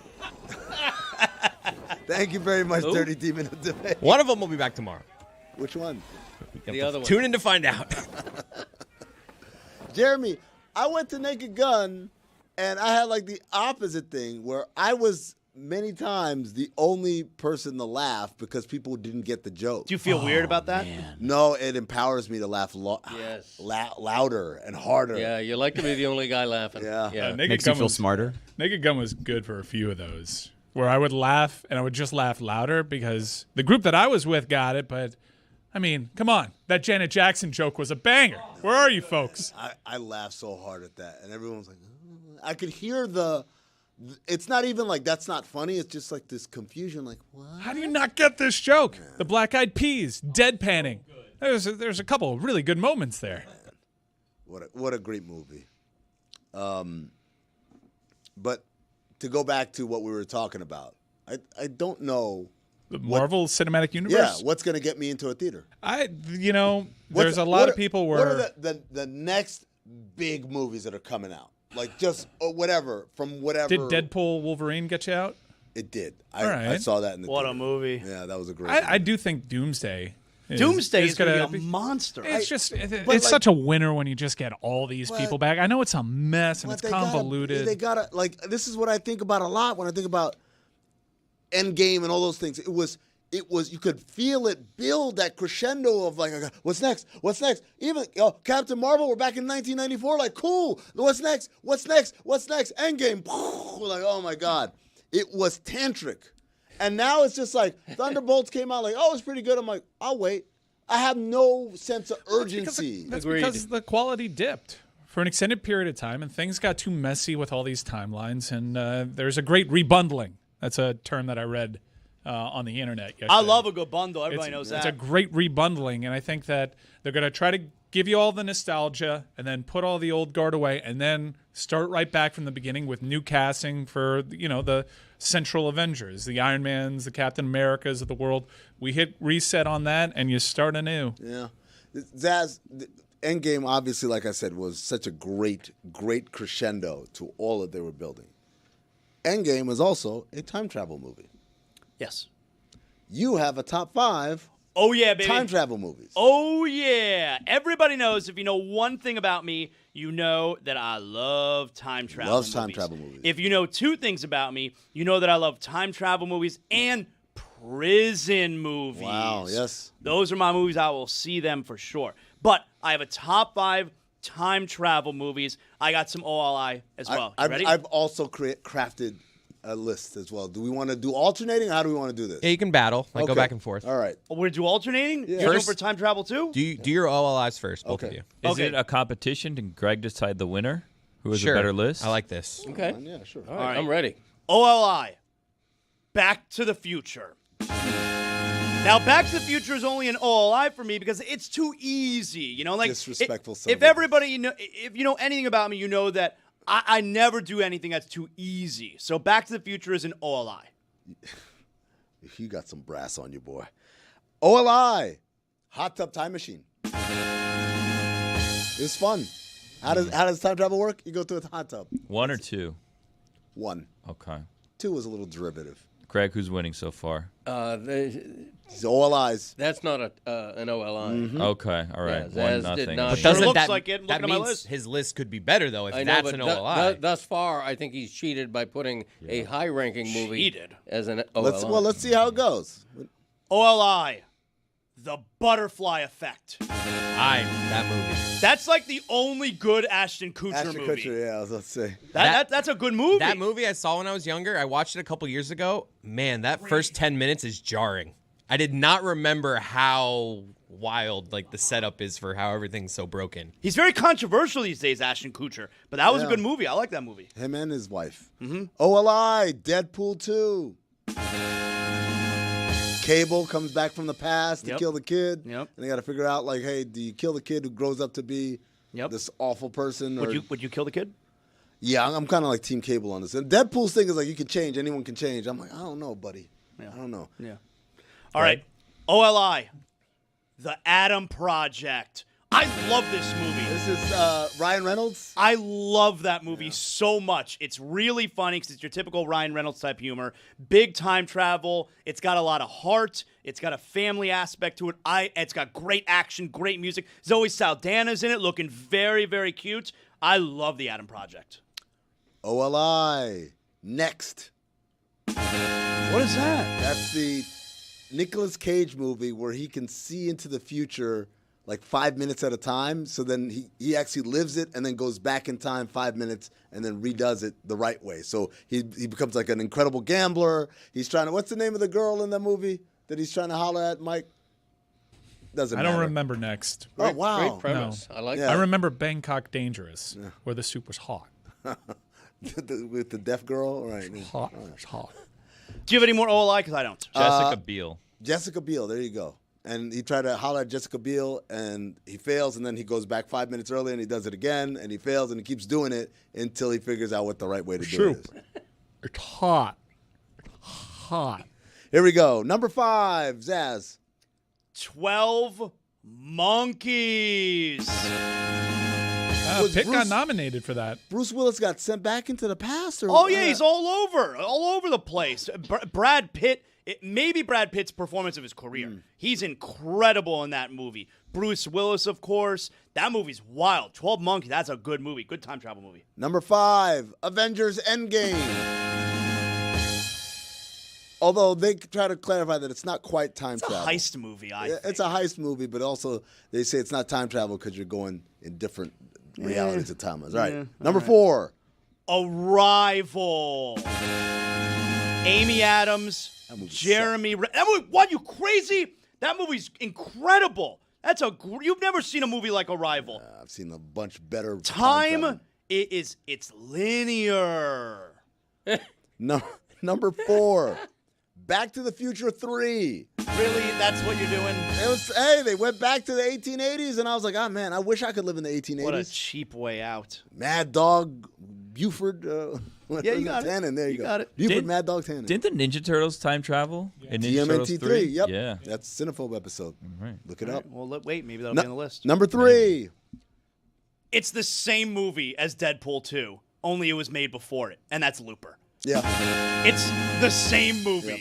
Looper with, what's his face? He's got the 3 names. Joseph Gordon-Levitt, Bruce Willis, Emily Blunt, Paul Dano as well. That scene with him early on in the movie, that really sets the tone. And Jeff Daniels plays a gangster in that movie. Yeah.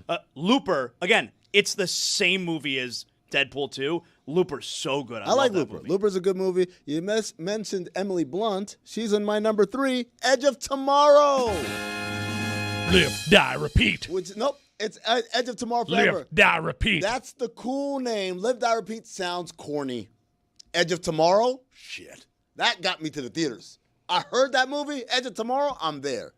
Number 2. X-Men Days of Future Past. Damn. Incredible movie. That's a Mike good one. Ryan, I don't like the way you looked at me with the side eye there. Do you have any idea what a good movie is? Yeah, it was all right. No, that was a great movie. He's That's right. a great. I'm regretting it's not great on my movie. list right now. That's how good Wordy that movie title. is. Wordy. Who's winning so far, Greg? Just check in here. You know, so far I have only heard of one of the movies mentioned. All right, Okay. Back to the Future. No, 12 Angry Men. Oh, this is your first time hearing 12 Back to the Angry Men. Future? Repeat a few movies back. So that who you've had heard. 12 Angry Men? I think that was Zaz, Star right? Trek 2. Yeah. 12 Monkeys. 12 Angry Men. Whatever. 12 Angry Men. It's a he's jury. Fine. He's fine. Martin Landau's movie. time traveling in the movie. Fantastic. Number 2. That was number 2. Oh, You got number 2. Back to the Future 2. Remember what 2015 looked like? That was cool. Your list is cheap, man. No, man, it's not cheap. Wait till you get to my number 1. Yeah, You'll okay. never believe what it is. Okay. What's your number 1?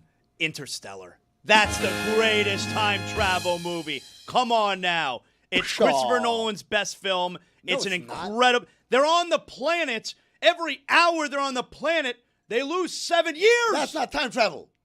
That's just living. When you're in a wormhole, that's time travel. That's not time travel. Don't tell me that if there's a wormhole, we're not talking about time travel. It's time travel. The book. No. There's time travel. And Matt Damon, scoundrel. Yeah, Yep. he is. He's Yep. got a screw Bad in man. My number 1. You mean to tell me you built a time machine out of a DeLorean? Come on, man. Doc. The scar you had, you fell off your toilet, and that's the day you Greg developed is the flux clapping. capacitor. And I can't wait to see which TMC classic he's got. 1.21 gigawatts. 1.21 gigawatts. It can't be done. It can't be done, Heine. Come on, man. Yes, it's an It incredible is movie. the quintessential Yes. time travel movie. That's But the it's winner. so Back your to list the is so future. cheap What though. would it be like if I met my mother and father when they were in high school? Yes, the winner. Back to the Future. Thank you. Do we bring in Taylor Twellman right here? Let's go to break. We'll bring him right back. All right. Taylor Twellman next.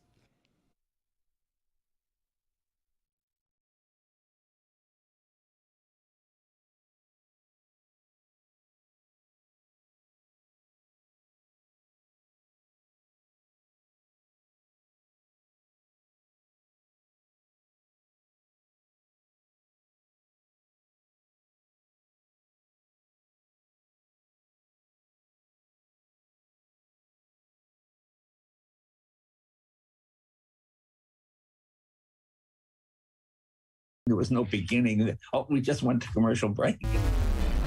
Thinking Big with Kevin Hart. I'm very excited about doing this because this is a human being I'm very curious about. His insatiability, his conquering, his ability to be, I think I can say this, if not the most successful comedian in America, the most popular comedian in America. Usually stadiums don't get sold out. Kevin Hart, thank you for being here. I am really interested in finding out how you're built. Your friend Neil Brennan tells me, ask him about his past and you will understand why he can't stop working and why he will never stop working. That's very true.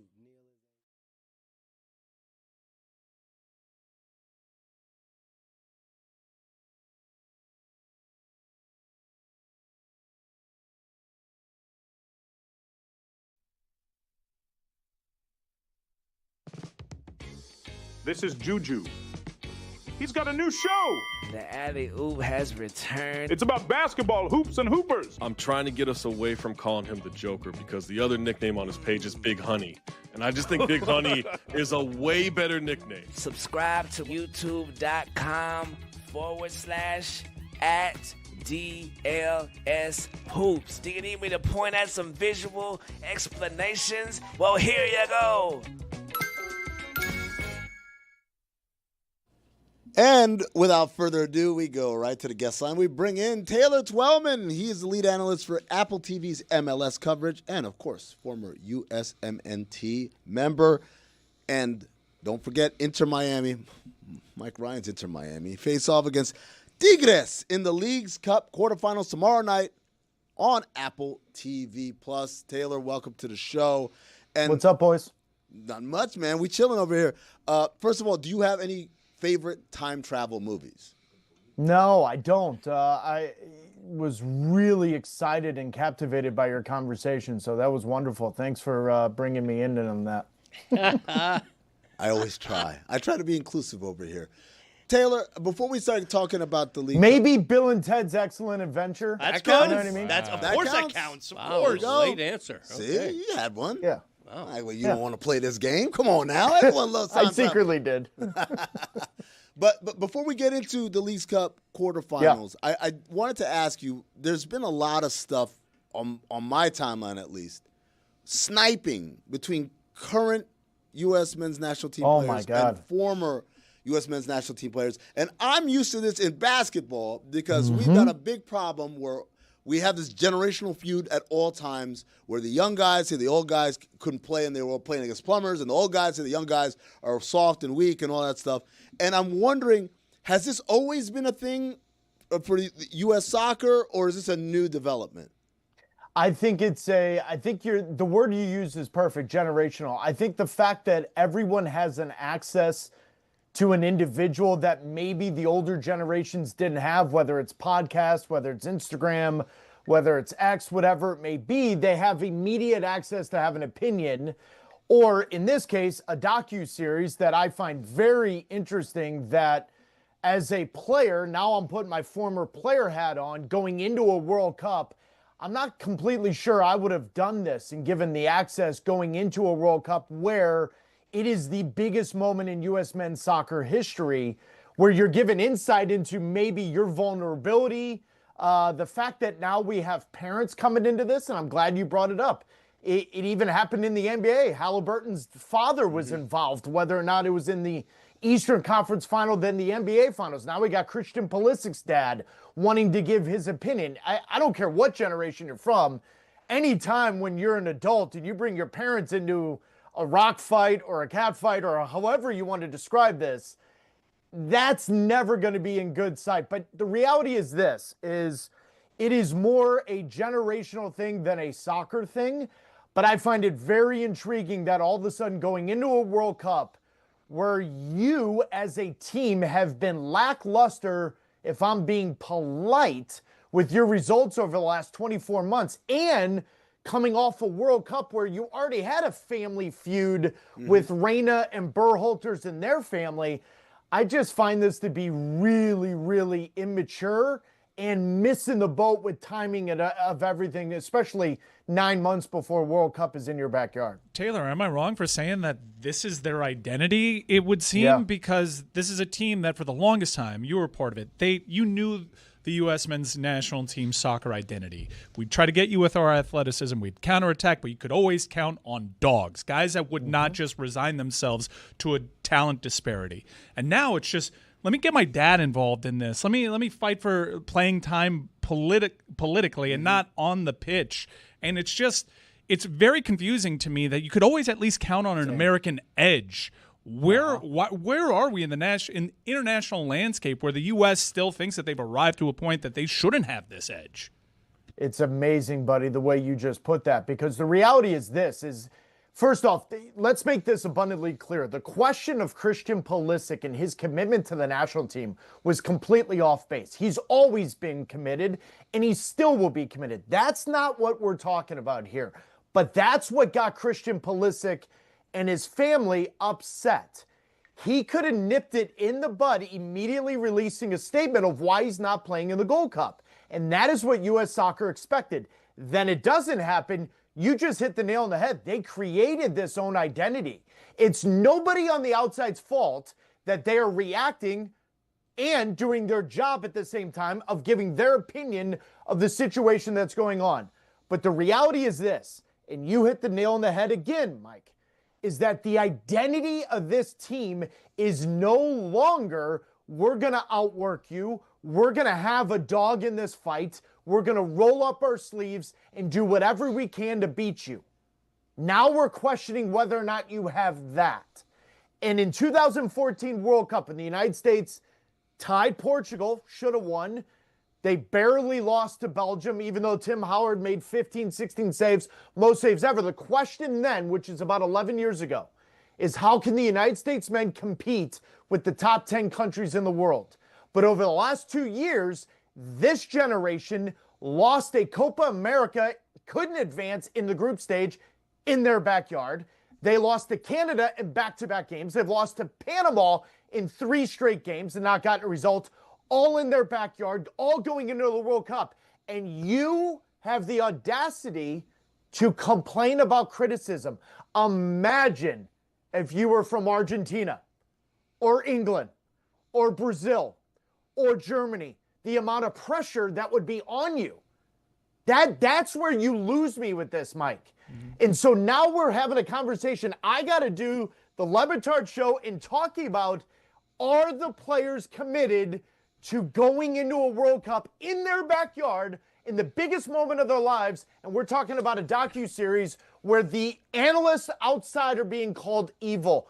Mike, they have completely lost the plot to me, and they've created this on their own. But to think that they're the first generation to ever be criticized, you can miss me with that. That's never been the case. It's just now everybody's got a podcast, everybody's got a voice, so you hear it more.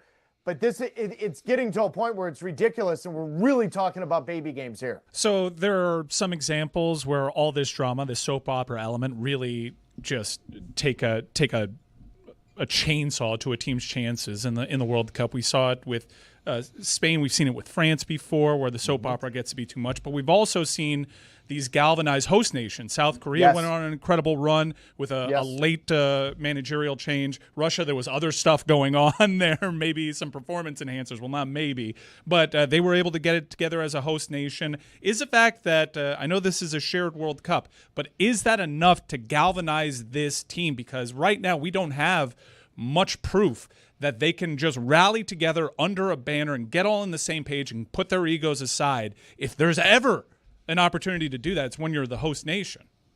Yes, the answer to that question is yes. And there is still a part of me that believes that 9-10 months from now, when the United States gets out of their group, they win a knockout round game, they maybe win a second one, all of us are going to look back at this and say, this is what galvanized the group together. There's always that possibility. You can't fret about yesterday and not really worry about tomorrow. You got to take care of today. And the reality is Christian Pulisic's coming off a weekend where he just scored a goal for Milan, and he looks like he's in good form. He's coming off the 2 best professional seasons of his career. Absolutely, this can galvanize the group. But if you're going to ask me if I'm confident about that, that's where I don't know. It's August 19th, 2025. In this moment, the fact that we're talking about a docuseries going into a World Cup, I don't fully believe in that. However, as a player, I will tell you this, that group can come together in spite of what they believe everyone on the outside is saying and what everyone on the outside is rooting for. And they can believe in that, and they can use that as motivation, and they can absolutely have the World Cup of their dreams. And then after that, look at all of us on the outside and say, I told you so. But that's what they have to do now because they brought more attention to them for negative reasons than they needed to. Mike, now they've got actually more pressure on them, which is kind of hard to believe because this is going to be the biggest moment in the men's national team program in the history. And I can't believe we're saying they've got more pressure on them now than they did about 2 months ago. Taylor, moving back to MLS talk, Messi is leading the league with 19 goals in 19 matches. How much of that is he's just awesome, and how much of that is the competition still isn't quite up to snuff? It's Messi being awesome. The fact that Messi goes to World Cup qualifiers at the age of 38 and contributes on the same level that he did 10 years ago, that will tell you that he's the unicorn. He is what he is, and this is what Messi is. Now, Father Time is knocking on the door. There's a few more nagging injuries that pop up here and there that didn't pop up 10 years ago.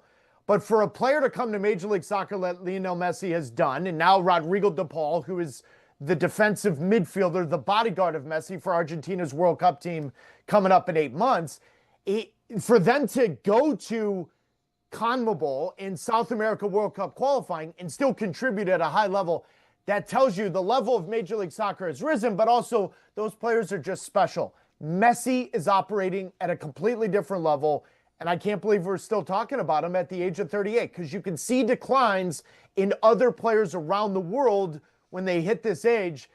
Messi's assists this past weekend, there's about 2 players in the history of the game that even saw that, let alone being able to pull that off, and Lionel Messi's one of them. Taylor, best guess. Messi will lead Miami to an MLS Cup title, and will Messi be back next season for the debut in the new stadium? I think Messi's will 100% open up the stadium for Inter Miami and Major League Soccer. I don't know if that's even really a debate right now. I think they're crossing their T's, dotting their I's, and getting that together. That's also why they're making signings like Rodrigo De Paul and other signings that are going to come. Winning MLS Cup is so tricky because they're one-off games and they're knockout round games, very similar to what we do in the NFL, where it's just a one-off game. And so there is this random optimizer, for lack of a better way, that if Miami's on the road and the goalkeeper for the other team stands on their head, FC Cincinnati beat Miami this year 3-0. So there is that one-off. But if everyone's fully fit come playoff time, the answer to your question is Lionel Messi and Inter Miami will be the front runners to win MLS Cup. But it's a big if everyone's going to be healthy. Couple marquee signings into MLS recently. Sonny has got the hottest selling jersey in the world for LAFC, and Mueller's now at Vancouver. That's an interesting signing.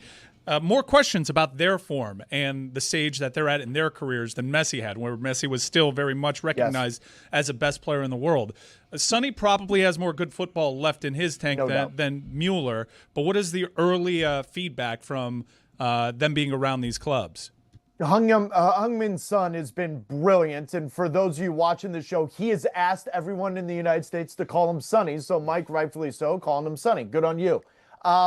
It's a first for Major League Soccer to have the star from South Korea come to Major League Soccer, so he's brought eyeballs to Apple TV. He's brought eyeballs that maybe wouldn't have paid a lot of attention to Major League Soccer, so the off-the-field part of that, he's a home run. On the field, I think he's going to be better than people think. Now, he doesn't have the name of Lionel Messi or David Beckham or Zlatan Ibrahimovic, but it's very similar to Robbie Keane. And historically in Major League Soccer, Robbie Keane's one of the best winners in Major League Soccer history. He also made a move to Major League Soccer and still contributed at the international level. That's exactly what Sonny's going to do. I think LAFC really hit a home run with this.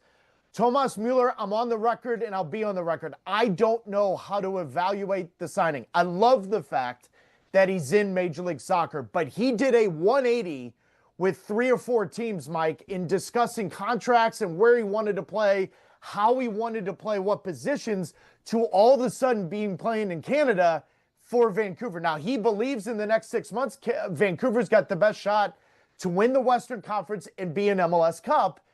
But he's also got an option to get out of that contract. Now, what we don't know publicly, is it 100% a player option or is it both Vancouver and his? Because I find that interesting. Is he coming here to test it, to see it, and then move on? He's there to win a trophy. Listen, he's won everywhere he's been in his life, whether it's with Germany or with Bayern Munich. But that's a difficult one to assess because I don't know how much is left in the tank. But I think Vancouver's a good enough team that they can help him acclimate himself, get him there, get him ready for the playoffs, and that's usually where the cream rises to the top. Taylor, what did you make of MLS suspending Jordi Alba and Leo Messi for missing the All-Star game? I know Mike Ryan was pretty upset because he felt like, look, Inter had done all these things that brought money and attention to the MLS. Club World Cup. And as a result, they deserved the break. And some of us here on the show are like, no, that's the job. You got to just do it. So where did you land on that? Well, someone that played in the All-Star game during congested schedules, it's a different league. I get that, but it is part of your obligation to represent Major League Soccer. In saying that, the Club World Cup was a huge part of this summer for Inter Miami. All it took for Inter Miami was Lionel Messi and Jorge Mas in Inter Miami to call the league and have a conversation into it. But as of the league and everything they've told me, Tuesday nights before the All-Star game, which was Wednesday, they didn't really know. All I'm saying to Lionel Messi is, and Mike Ryan's 100% correct, but just make a phone call, have a conversation. Saturday night before the All-Star game, they played in New York against the Red Bulls, and all indications after that game was Messi and Alba were going to come. Here's the rebuttal that I would say to Inter Miami. Jordi Alba, Sergio Busquets, told Spanish media at the All-Star game the year before they came so they didn't get suspended. Why all of a sudden did that change this year? That's all I'm talking about. A simple phone call would have happened. I think Don Garber 100% made the right decision because the following game was against FC Cincinnati, and they had 2 players show up, Evander and Miles Robinson. However, Cincinnati would tell you they didn't play in the Club World Cup. So if Miami and MLS came to an agreement that Alba and Messi probably deserved the game off, I don't think anything would have been discussed. The problem is they didn't call MLS. They just thought it was assumed, and that's where I think Don Garber and MLS handled it perfectly. Yeah, Inter Miami probably could have handled that better to get away from the suspension. What do you make generally, though, of the constant feather ruffling that Inter Miami does against the old guard in MLS, constantly pushing the boundaries? I remember when the ball was initially signed, checked in with league sources, no one knew if this was a DP. No one knew if this was a TAM player. No one knew that, and just Inter Miami just kept pushing forward and essentially putting the onus on the league to figure it out. Yep. So what do you make of that? Because Inter Miami is not this old money. They have wealthy owners, but not the wealthiest. But they want to push this league forward in advance of this World Cup coming here.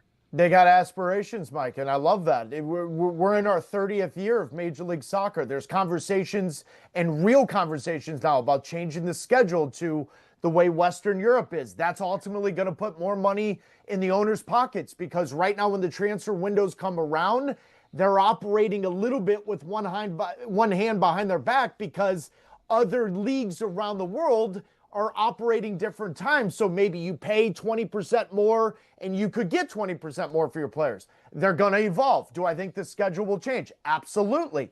Do the roster restrictions, salary cap restrictions need to change in MLS? Absolutely. That's part of evolution. That's part of growth. Inter Miami is raising those questions. They're pushing the ball uphill now. Now, in saying that, you can't lose the competitive integrity of the league when other teams are operating under the assumption the rules are this in this present time. But I love people that challenge it because everyone's in the same boat, Mike. The World Cup is coming here in 9-10 months. It's the rocket ship to the moon, as Eddie Q and Apple will tell you.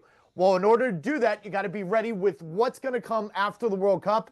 Part of that is changing the roster and salary cap rules. Part of that is changing the schedule. And that's the one thing MLS has done, maybe slower than others would like, but they still do it, is they will make changes that they see fit when it's necessary to grow the league. And I think Inter Miami has raised some good concerns about that. But all of that is about having the greatest player of all time in your backyard and bringing some of his friends. But I'm not sure Sonny, Thomas Mueller, 6 World Cup winners are in Major League Soccer. Think of that. Post Lionel Messi, that's in less than 2 years. 6 World Cup winners. They're asking questions of the league and they want it to grow. I'm all for that. Taylor, do you hear other team executives maybe resenting the way Inter Miami goes about their business? Yeah, but I think that's all out of jealousy, and that's a good thing. I think it's no different than sometimes what we ask about. You know, it's not really the same, but you know what I'm gonna say here. Patrick Mahomes and the Kansas City Chiefs, right? Whenever there's this consternation regarding a team and an owner and a group of players, that's because they're probably doing something that you wish you could do. They have something that you wish you have. I love it. I think we need more villains in Major League Soccer because I think the leagues around the world, I think the leagues in all the other major sports in the United States, you have your villains, you have your enemies, the teams that you love to hate that you constantly want to beat. I think Inter Miami is one of those, and I think it's great for this league. I think it's back page stuff, as they like to say, in Europe and in England. I love everything about it. But to answer your question directly, absolutely you hear complaints and conversations and arguments, and I just sit there with a smirk on my face because I love it. You can catch Taylor and the rest of the MLS season with the MLS Season Pass on Apple TV Plus, and of course, Messi and Inter Miami host Tigres in a Leagues Cup quarterfinal match Wednesday at 8 p.m. Eastern on Apple TV Plus. Taylor Twellman, thank you for joining us. Was Wayne's World time traveling or no? No. They did use that as an effect. Almost. It's not central to the plot, but there were time travel elements. All right. I'll give it to you. I'm out of here. All right. Thanks a lot. That was some good breathing during that interview, Dad. Oh my gosh! Yeah, you're on fire. I was wondering what that sound was. I was like, was the air on in here? Greg's on fire. I literally was. Sometimes You want him to die? I don't understand. Hold He's on. not supposed to breathe? Hold on. In Greg's defense, you've been chapping his ass saying get in front of a mic for months on end. Finally. And now he's right on top of the mic and you take issue with it? Shame on you. Shame. What are you Shame. talking about? You know what they say, Christopher? Live life with aplomb and alacrity. Thank you, Billy. I do say that. Thank you very much. Is that how you say that? Aplomb and alacrity. Okay. Yeah. Just making sure Billy. The big two. Was Big two. Oh, alacrity is one word. Yeah. I've never heard that word either, you but know- I thought it was two words, like alacrity. Oh, No, like no. one alacrity. Yeah, what does alacrity mean? Teach me something. It means like you. Well, you're back not in front of the mic. Cool. You tackle life with enthusiasm and excitement. Yeah, it's also not a plum like, the fruit of No, plum. it is Yeah. aplomb. Yeah. It's not like like plum plum and and alacrity. They're not two separate Aplomb. things. Yeah. Oh. Aplomb means you tackle a hard task with great self-confidence. It is crazy. That's two words. I thought that were two words. That's crazy. Thought it was Thank you for 4 teaching words. me something. You're welcome. Anytime. Time for weekend observations. It is time for Stugotz to share his game notes. No one in the media will tell you what happened better than my boy Stu. All good. I mean, Thank you. Weekend observations presented by Miller Lite. Dan, every year it happens. It's annoying but necessary. Like how pollen season makes life go round, but also makes my life miserable. I don't need anyone to explain it to me. I just need it to happen without me noticing. I'm talking, of course, about people talking about fantasy football drafts. Oh yeah. I know it has to happen. Just don't talk to me about it. Sign up on DraftKings.com, by the way. Promo code Dan. Dylan Gabriel. Well, that's not a good one. Dylan! There it is. Dylan Gabriel. Saying they're entertainers and they're competitors. Then clarifying, that wasn't about Shedeur Sanders, by claiming he's been saying it about the media for years, despite no evidence of him ever saying it. The Stugotz is strong in you. Haywood Highsmith, getting traded for a top 55 protected draft pick. More like highway robbery. Hey, would you fleece me? It's a cheap joke. I'm better than that. We need more cheap ones. The trade was fine. Hey, Cincinnati Open. Whoever's idea it was to have the finals on a Monday should be fired. Yannick Sinner, retiring after 5 games due to illness. Understandable. Alcaraz makes me stick to my stomach, too. How you liking that tennis chat? Tops, I love it, man. There's sickos in there. I huh? love it. They are sickos. A lot more gambling than I thought. So much. A lot. A couple It's days away from the slam. It's really a gambling chat that talks about tennis. A little bit. Yeah. But Alcaraz, man. Topspin. Got me on the Monte Carlo in the semifinal. Guy hits crazy shots. Giannis Antetokounmpo slapping the ever-living bleep out of his teammate in the huddle. Leadership. Khamzat domination of DDP. The second most entertaining UFC event from the weekend. The Arab Fighter. Behind only 10-Day Tony's Meltdown. I could watch that on repeat. The Cuban sore loser. Comedians doing the Riyadh Comedy Festival in Saudi Arabia. The Stugotz is strong in all of you. I'm jealous I didn't get an invite. Stugotz is strong in me too. NFL fans upset about male cheerleaders. Either haven't been paying attention or just pretending to care. Top 5 things people pretend to care about. You ready? OLI. When a famous role in a TV show or movie reboot is cast with a slant towards diversity. What do you mean The Little Mermaid's black? Why do you care so much about the Snow White remake? You're 47 years old. Number 5, sports washing. We only care when it's a country that's not us. Number 4, when someone says, hit me up, we should hang out. You don't really want to hang out. You're just saying it. Number 3, when someone video records people in public to defend our First Amendment's rights. That's my entire algorithm. TikTok, right? It's all just the time. Those guys that are like outside of a male. What the hell?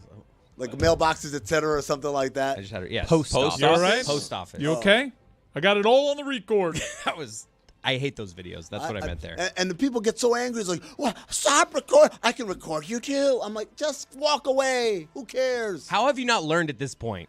Like, that's what they want. You're giving them exactly what you want. But that's the thing, that these people, I'm not talking about the people reacting. I'm talking about the guy originally recording. He doesn't care about your First Amendment rights. He's just a dick.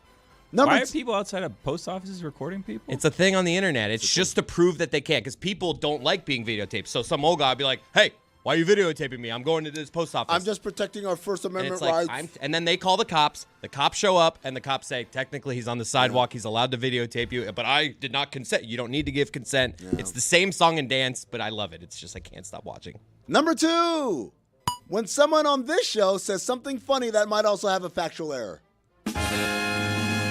You guys don't actually care. Hey, beer is carbonated. I don't care, dude. What was that? It was the beer thing yesterday. Oh. There's a carbonation. Guys, we're just dicking around here. I don't know. I don't know if that came across yet. We're not actually beer experts who are trying to say, oh, this is how it works. And number 1, when an athlete kneels for the national anthem. You don't care. You didn't even notice until he said something about it. Michael Beasley and Lance Stevenson. Lay off the cafecito. I don't get it. Too intense. It's performative. Everybody knows. Come on, man. It's a big 3. Who cares? Francis TFO. Forced to forfeit due to back injury, only to resurface looking fine a few hours later at his girlfriend's birthday dinner. Attaboy. And no, the dinner did not appear to be in Cincinnati. No Skyline chili. Denzel Washington going on the Sports Illustrated podcast, talking about how he only wants to hear about sports from people who did it and not from people with opinions behind microphones. Funny how he said none of this when he was on First Take. There's a little Stugotz in everyone. Crocs striking an NFL licensing deal, meaning now my favorite NFL players can dress like they're wards at a mental institution. I'm going to hell for that last one. Speaking of hell, Art Briles. Those are the weekend observations. Denzel sounded old, right? Dude, if that was kind of his thing, he did sound old. He sounded old, especially when he said he could still throw hands and stuff. Looking a little old. He's 70. I mean, if I look like that when I'm 70, I would take it, obviously. But he's a national hero. But he's a national hero? International. I'm sorry, you're right. Hero? Well, he plays one in movies. I think he is. Denzel he needs Washington. a statue. He's an actor. Yeah, let's put him on a statue where? Where would you put his Denzel statue? Washington. In front of every movie theater. It would be like a rotating, a movable statue. How about this? What if, instead of a statue, just on some maps, we name it Denzel Washington, D.C.? That's not bad. Why not all the maps? Well, because, people argue over what maps say now. Some say Gulf of Mexico, some say Gulf of America. How about this? I don't know the process of actually changing it to Denzel Washington, D.C., but if you say it, then you print a map, you could just buy one. How about this? Denzel Washington, D.C. on some of the maps. Denzel Washington State on others. I like that. How about Denzel, D.C.? Drop the Washington. Well, hold on a second. It's a lot cleaner. You know what? Maybe that's what the D.C. stands for. Washington, Denzel. Columbia. Maybe. Got it. Yes. Now, if you rename Washington State Denzel Washington State, then, does it have to become Denzel Washington State University? Yes. Yes, of and course. the University of Denzel Washington. Okay. Absolutely. And when you send letters to people in Seattle, it's got to say Seattle, comma, DW, yeah. DWA? Well, it could just say Seattle. Okay, so then does it say Seattle, Washington, or does it say Seattle, Denzel, Washington, or does it say Seattle, comma, Washington, comma, Denzel? No, it goes Seattle, Denzel, Washington. Okay, that's true because North Carolina, you don't do Raleigh, comma Carolina, comma North. Exactly. You're right. Yeah. I'm still trying to figure out question. why he's a hero. He's a hero, man. He's an inspiration to many. No, he is. Okay, those are two different things. Well, that's what heroes do. Denzel George Washington. That's Denzel Washington Carver. Listen up. George Washington. Time Carver. to think fast. Is this a real or fake podcast? Oh, I love this game. Nice. Oh, I do too. This is a good game. Bit of a lifeline today. Bit of a lifeline. Here's our host. Oh, you didn't like the Denzel Washington talk? I was lost. Zero Fox Given with Jamie Foxx. That's a good name. That's a good name, but I'm going fake. So he used to have a Sirius XM channel called the Foxhole, and they took it and they gave it to Kevin Hart. Would he call it? No, I'm going to say fake. Yeah. Great name, though.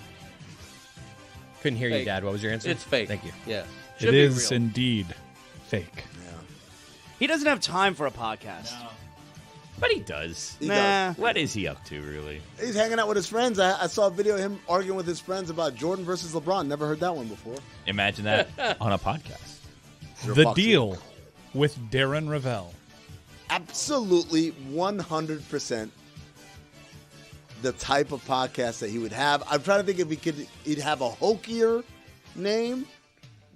It'd be hokier, right? Billy, I see you nodding your head.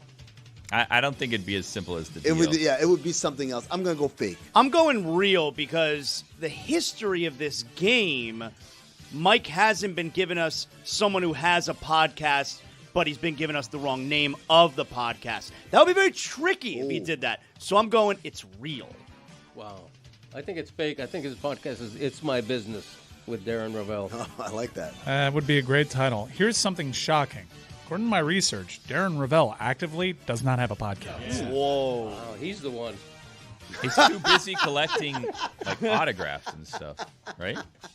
I guess, in the name of equality. Yeah. Caramel and cheddar with Eddie Curry. No. It's popcorn? Caramel and cheddar. Oh, it's Eddie Curry and yes. popcorn. I want that He's so from badly. Chicago. Not real. Yes. Yes. I'm going to say yes. The name is too ridiculous for it to not That's be real. yeah. Co-hosts it with his girlfriend. Yeah, see? Really? He's Yeah. from Chicago. It's a popcorn thing. They love their Chicago popcorn. We'll talk to Jessica Smetana about it in a little bit. And he's a guy that likes to eat. I'm going to throw that out there. It's a real podcast. Levels to this with Cheryl Swoops. Yes, real. Yeah, I know all the WNBA podcasts. That's a real That's one. a real one. Cheryl Swoops, definitely. That's a type of title Yup. that Cheryl Swoops would have, Yup. too. Greg? Say no. I'm going to go the other way. That's a real podcast. I'm sorry, Cheryl. Now, last one. This question's only for Greg. One Night with Steiny with Willie Cauley-Stein. Yes. It's a real podcast, but That's a not trick hosted by question, Willie man. Cauley-Stein. It's a trick question. It's hosted by Steiny. Shame on you. Oh, my God. Mark Stein? That has been Real or Fake Podcast. Now we transition seamlessly to Greg Cody's topic that Chris thought wasn't interesting enough. Wow. Chinese Robotic Olympics. Greg, tell me Take I us want to know away. everything. The only thing I know about it. See, there we go. Okay. No. Hear me out. Let him talk. It has embarrassed itself. It's fallen flat because of the robots are doing everything. The Right. robots are like 3-4 feet tall, but they're like in a boxing ring. They're doing all this stuff. They're all losing their. That's your form? They're all They're That's all the losing- robot's form. I used to box a little bit when I was younger. So did Denzel Washington. He always used to do that. Like, Oh yeah. hey, Oh, you do the... There you go. No, they're all falling flat. Like literally, all the robots are falling over when they do anything strenuous or athletic, and so it's been like a big bust in China. Now it's a bad idea as well. I saw a clip of a kid. Oh, we got we've got them You see playing what I mean? soccer. Hold on, we got to run that one I back. like it. I wanna see run it that again. soccer one back. I like it. Look at that. It's like electric football. this You is know, what 10 years like old. this is what like 7-year-old soccer looks like. That's like what it. soccer looks like to me. You know what's funny, man? Somewhere Skynet is listening to us laugh. Like, all right, That's a foul. on who? Whoever made that is like, you guys think you could do better? Oh, here the box. Ooh, okay. Yeah, Oh, they're keep the boxing. dukes up. Yeah. Uh-huh. I don't know what the orange one is swinging at. He's just slow punches. Good lord! I saw. You could beat up that robot? Yeah, the punches are going like this in real time. What was wrong with BattleBots? BattleBots. BattleBots was great. Whoa, that's weird what's happening right here on the screen. I'm not good at describing this. Imagine like somebody gingerly running around. Whoa, that standing up like that is always going to freak me This is a out. breakdancing competition. That was in the Olympics, the real Olympics. I saw a video of a kid, like maybe like a 12-year-old kid, ridiculous. fighting against one of these robots, and I was not impressed with the robot's reaction time. At the end, it just fell on its back, like spread eagle. I could outrun that last robot. He was running about 1 mile an hour. Talking to the mic. I could outrun that robot. Robots are supposed to be superior to human beings. This proves they're not. What a colossal failure the Robot Olympics was. Eliminate all robots. I'm worried, though, Greg, that us taunting them right now is just feeding Skynet with all the motivation to let us know. Well, how do we know you're not a robot? Next time you put out a Robot Olympics, they should run faster. They should hit harder. They should kick a soccer ball harder. They should be superhuman, and they're not. They're not even robot. It's like electric football when they bump into each other and fall down and everything, and the floor of the table would buzz. Yeah. And they'd all be jumping around. What if they're intentionally doing this to have us let our guard down? You know, and you're like, oh, robots. Playing they possum. Can't do anything. Exactly right. In that case, it's successful because you watch these robots and you're going, these robots suck.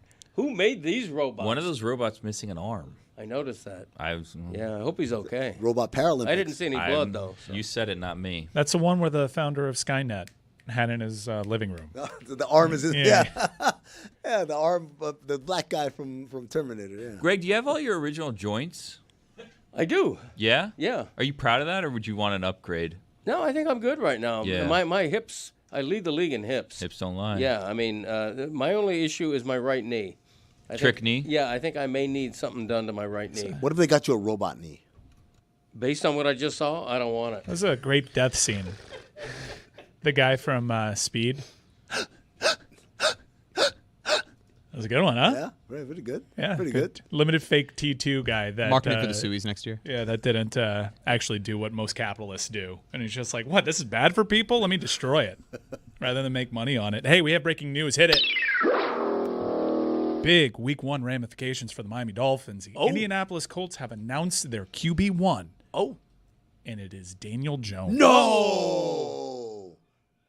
You guys love football, huh? Wow. Look at that reaction. It's a big news day. 1-0 for the Dolphins. You guys whipped your heads around and all said, whoa, collectively. Season. I'm surprised he's still playing football. Wow. Danny Dimes, QB1. That is a disaster for the Colts. I'm Is it sorry. an injury thing? Is like Richardson that hurt? How much is it going to hurt if the Dolphins lose to him week 1? Well, and you got Xavier Howard, who's out there for the Colts now too, right? Yep. Man, Tyreek Hill's going to burn him. 200 in the air, 100 on the ground, and a pick 6 for Howard. You think Kyle Tucker's confidence is down? How do you think Anthony Richardson feels?